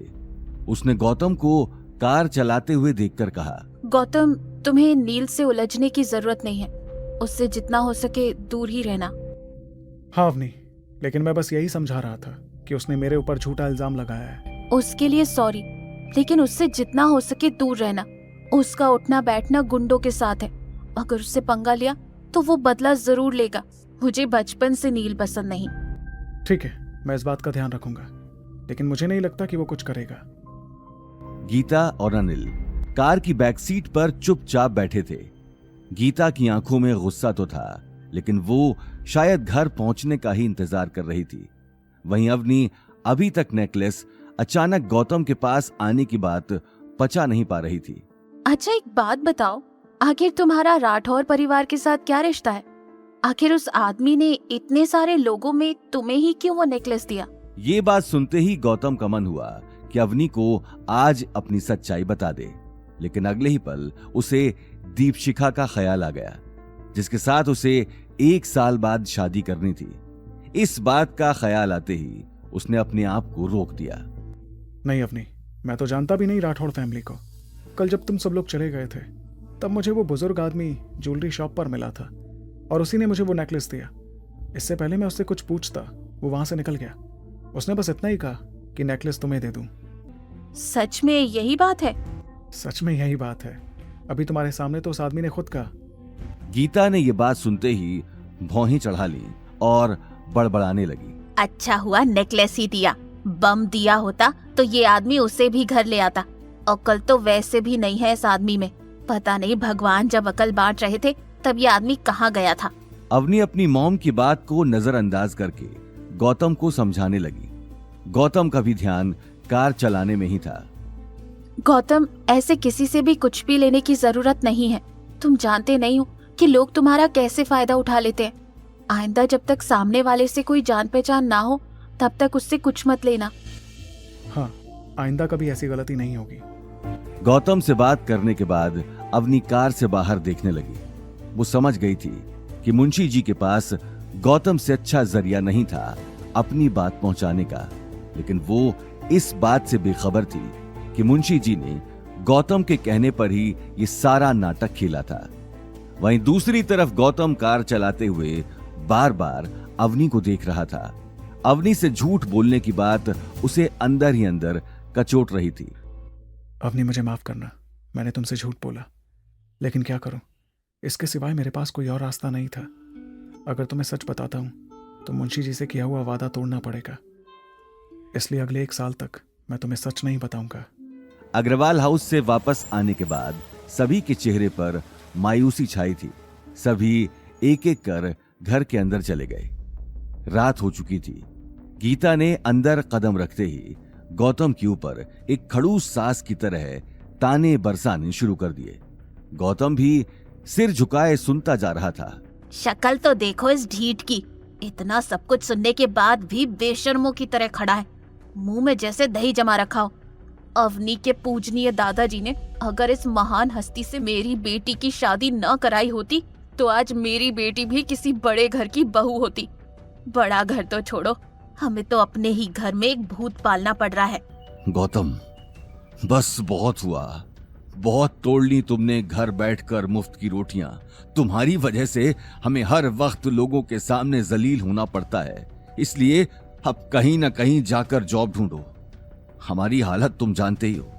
अब हमारे पास इतने पैसे नहीं हैं कि मुफ्त में तुम्हारा भी पेट भरे। अरे अगर आज इसके पास कोई ना कोई नौकरी होती तो उस सिद्धार्थ को इतना कुछ कहने का मौका तो नहीं मिलता। Mom, dad, I am sorry, मेरी वजह से आपको लोगों के ताने सुनने पड़े, लेकिन ऐसा नहीं है कि मैंने कोशिश नहीं की। मैं जहां भी जॉब के लिए जाता हूं वहां बात बनते बनते बिगड़ जाती है। तो फिर साफ बोल दो कि जिंदगी भर हमारे सिर पर ही नाचना है। छोड़ो गीता, तुम भी कहां भैंस के आगे बीन बजा रही हो। गौतम ने अपना सिर शर्म से नीचे कर लिया। अवनी बिना कुछ कहे उसे देख रही थी। मैं कोशिश करूंगा कि जितना जल्दी हो सके कोई ना कोई नौकरी मिल जाए। कोई जरूरत नहीं है नौकरी ढूंढने की। कोई ऐसी वैसी नौकरी करोगे तो भी लोग ताने देंगे। उन्हें तो नया टॉपिक मिल जाएगा, इसीलिए यहीं घर बैठो और घर का काम करो। अवनी की बात के आगे गौतम कुछ कह नहीं पाया। गीता भी अपना सिर पकड़कर बैठ गई और गुस्से भरी निगाहों से गौतम को देखने लगी। अब जाओ, यहाँ खड़े खड़े किसका वेट कर रहे हो? जाकर खाना बनाओ। गीता की तीखी आवाज सुनकर गौतम किचन की तरफ चला गया। अगर दाल में नमक थोड़ा सा भी ज्यादा हुआ तो वह सारी दाल तुम ही बैठकर खाना। गीता ये कहते हुए अपने सिर को दबाने लगी। अपनी मॉम को इस तरह देखते ही अवनी उनके पास आकर बैठ गई। अवनी बेटा, क्यों जिद ले रखी है इस आदमी के साथ रहने की? अरे तेरे सामने इतना बड़ा रिश्ता है और तू उसे ठुकरा रही है। भगवान बहुत ही कम लोगों पर ही मेहरबान होते हैं, उनका आशीर्वाद मत ठुकरा। तलाक दे दे इस आदमी को। मॉम, आप ये बात कितनी बार भी दोहरा लीजिए, मेरा जवाब नहीं बदलने वाला। मेरा जवाब वही रहेगा, मैं गौतम को तलाक नहीं दूंगी। आखिर उसे तलाक देने की कोई वजह भी तो होनी चाहिए। उसने आज तक मुझसे ऊंची आवाज में बात नहीं की, मेरा हर कहा मानता है और तो और अपनी पूरी कोशिश करता है। अब अगर बात नहीं बन पाती तो इसमें इसकी क्या गलती? गीता ये बात कहकर सोफे से उठकर वहां से जाने लगी। तुझे तो कहना ही बेकार है। जब अपने बच्चे ही खुद की जिंदगी बर्बाद करने के ठान चुके हो तो माँ बाप भी क्या करेंगे? ये बात बड़बड़ाकर गीता कमरे में चली गई। अनिल भी परेशान होकर दरवाजे से बाहर निकल गया। वहीं गौतम ने किचन में रहकर अवनी की ये बात सुन ली थी। आज खुद के लिए अवनी के दिल में जगह देखकर उसे मन ही मन बहुत खुशी हो रही थी। वहीं दूसरी तरफ शनाया की सगाई होने के बाद गायत्री देवी आगे की प्लानिंग में जुट चुकी थी। रघुवीर पंडित के बेटे के साथ शनाया की सगाई करवाकर उसे कहीं ना कहीं एक उम्मीद नजर आ रही थी। साथ ही एक उम्मीद उसे इस बात की भी थी कि अवतार ग्रुप जोधपुर में सबसे बड़ा शॉपिंग मॉल बनाने जा रहा था, जिसमें बहुत सारे आर्किटेक्चर फर्म्स ने अपनी एप्लीकेशंस भेजी थी, जिनमें से एक है अग्रवाल ग्रुप। अपने पति हिम्मत अग्रवाल के जाने के बाद गायत्री देवी ने सारा बिजनेस अपने कंट्रोल में कर लिया था, पर कुछ सालों से कंपनी लॉस में जा रही थी और गायत्री देवी किसी भी हाल में अग्रवाल ग्रुप को फिर से टॉप पर लाना चाहती थी और इसके लिए उनका डिजाइन सिलेक्ट होना बहुत जरूरी था। भले ही दादी सा ने अवनी के परिवार को घर से अलग किया था और अवनी अभी भी अग्रवाल ग्रुप में एज अ डिजाइनर काम कर रही थी। उसे उम्मीद थी कि शायद एक दिन उसके काम से खुश होकर वो उन्हें वापस अपनाएगी। अवनी को अवतार ग्रुप के प्रोजेक्ट की बात का पता लगते ही वो अपना सारा काम छोड़कर दिन रात डिजाइन बनाने में जुट गई। उसे अपने आप पे कॉन्फिडेंस था। आफ्टर ऑल मुंबई के टॉप कॉलेज से अवनी ने आर्किटेक्चर की पढ़ाई में टॉप किया था और उसका सपना था कि उसे एक दिन दादी सा अग्रवाल ग्रुप का डिजाइन डायरेक्टर बनाएंगी। अगर अवतार ग्रुप प्रोजेक्ट में अवनी का डिजाइन चुन लिया गया तो उसे अग्रवाल ग्रुप का डिजाइन डायरेक्टर बनने से कोई नहीं रोक सकता था। गौतम जब जब अवनी को रात में काम करते हुए देखता तब तब उसे ख्याल आता कि वो अभी के अभी अभिनव को फोन कर एक झटके में अवनी का डिजाइन सिलेक्ट करवा दे। पर अवनी के डिजाइन को देखकर उसे कॉन्फिडेंस था कि अवनी का ही डिजाइन सिलेक्ट होगा और वो बिना वजह अवनी की सेल्फ सक्सेस के रास्ते में नहीं आना चाहता था। और इसलिए डिजाइन सिलेक्शन मीटिंग के दिन गौतम सिर्फ अवनी को दही शक्कर खिलाकर ऑल द बेस्ट कहते हुए उसे अग्रवाल ग्रुप ड्रॉप करता है और इस प्लानिंग में लग जाता है कि अवनी जब शाम को वापस घर लौटेगी तो वो कैसे उसकी जीत को सेलिब्रेट करेगा। वहीं अवनी भी कॉन्फिडेंट थी कि आज शायद दादी सा के मन में उसके प्रति जो गुस्सा था वो डिजाइन देखकर दूर हो जाएगा। कॉन्फ्रेंस रूम में सभी लोग अपने अपने डिजाइन लेकर आ चुके थे। अवनी गायत्री देवी के पास चली जाती है। दादी सा, मेरा डिजाइन। गायत्री देवी अवनी के हाथ से डिजाइन लेकर देखने लगी। ठीक है, वहां बैठ जाओ। गायत्री देवी ने बड़ी सी चेयर के चारों तरफ लगी कुर्सियों में से एक कुर्सी की तरफ इशारा कर दिया। अवनी ने जैसे ही मुड़कर उस कुर्सी पर नजर डाली, उसके पैरों तले जमीन खिसक गई। सामने नील बैठा था, जिसकी आंखों में अब तक बदले की आग भड़क रही थी। अवनी ने एक पल रुककर गहरी सांस ली और अगले ही पल उसके पास जाकर बैठ गई। अवनी, तुम क्यों यहां अपना टाइम बर्बाद करने आई हो? इससे अच्छा तो तुम अपने सुमेर पैलेस के आशिक से कहती तो वो तुम्हारा डिजाइन एक झटके में सिलेक्ट करवा देता। ज्यादा से ज्यादा क्या होता, तुम्हें उसके साथ एक रात ही तो गुजारनी पड़ती। मेरी छोड़ो, भूलो मत सिर्फ दादी सा की वजह से ही तुम इस कुर्सी पर बैठे हो, वरना तुम ये जगह डिजर्व नहीं करते। तुम्हारा आर्किटेक्ट और डिजाइनिंग से दूर दूर तक कोई लेना देना नहीं है। नील ये बात सुनकर अपने आसपास देखने लगा। हालांकि गुस्से से उसका शरीर गर्म हो चुका था, लेकिन इस वक्त वो बात आगे बढ़ाकर गायत्री देवी की इज्जत खराब नहीं करना चाहता था, पर वो अवनी को बिना सबक सिखाए ऐसे जाने भी नहीं देना चाहता था। देखते ही देखते वो घड़ी आ जाती है जिसका सभी को इंतजार था। कॉन्फ्रेंस रूम में अवनी और घर में गौतम दोनों बेसब्री से इंतजार कर रहे थे उस पल का जब गायत्री देवी अवनी का नाम लेगी। गौतम से और रहा नहीं जाता और वो अवनी को कॉल लगाता है, पर अवनी गौतम का कॉल नहीं उठाती है। कुछ घंटों बाद वो फिर से अवनी को कॉल करता है, पर अवनी का कॉल स्विच्ड ऑफ आता है। गौतम अब टेंशन में आ जाता है। उसे बहुत ही स्ट्रॉन्ग फीलिंग आती है कि अवनी ठीक नहीं है। वो अवनी के ऑफिस में लैंडलाइन पर कॉल करता है और उसे पता चलता है कि अवनी बहुत पहले ही ऑफिस से निकल चुकी थी। आगे की कहानी जानने के लिए देखिए अगला एपिसोड सिर्फ पॉकेट एफएम के यूट्यूब चैनल पर और रॉयल वारिस के सारे एपिसोड्स को सुनने के लिए डिस्क्रिप्शन में दी लिंक से डाउनलोड करें पॉकेट एफएम ऐप।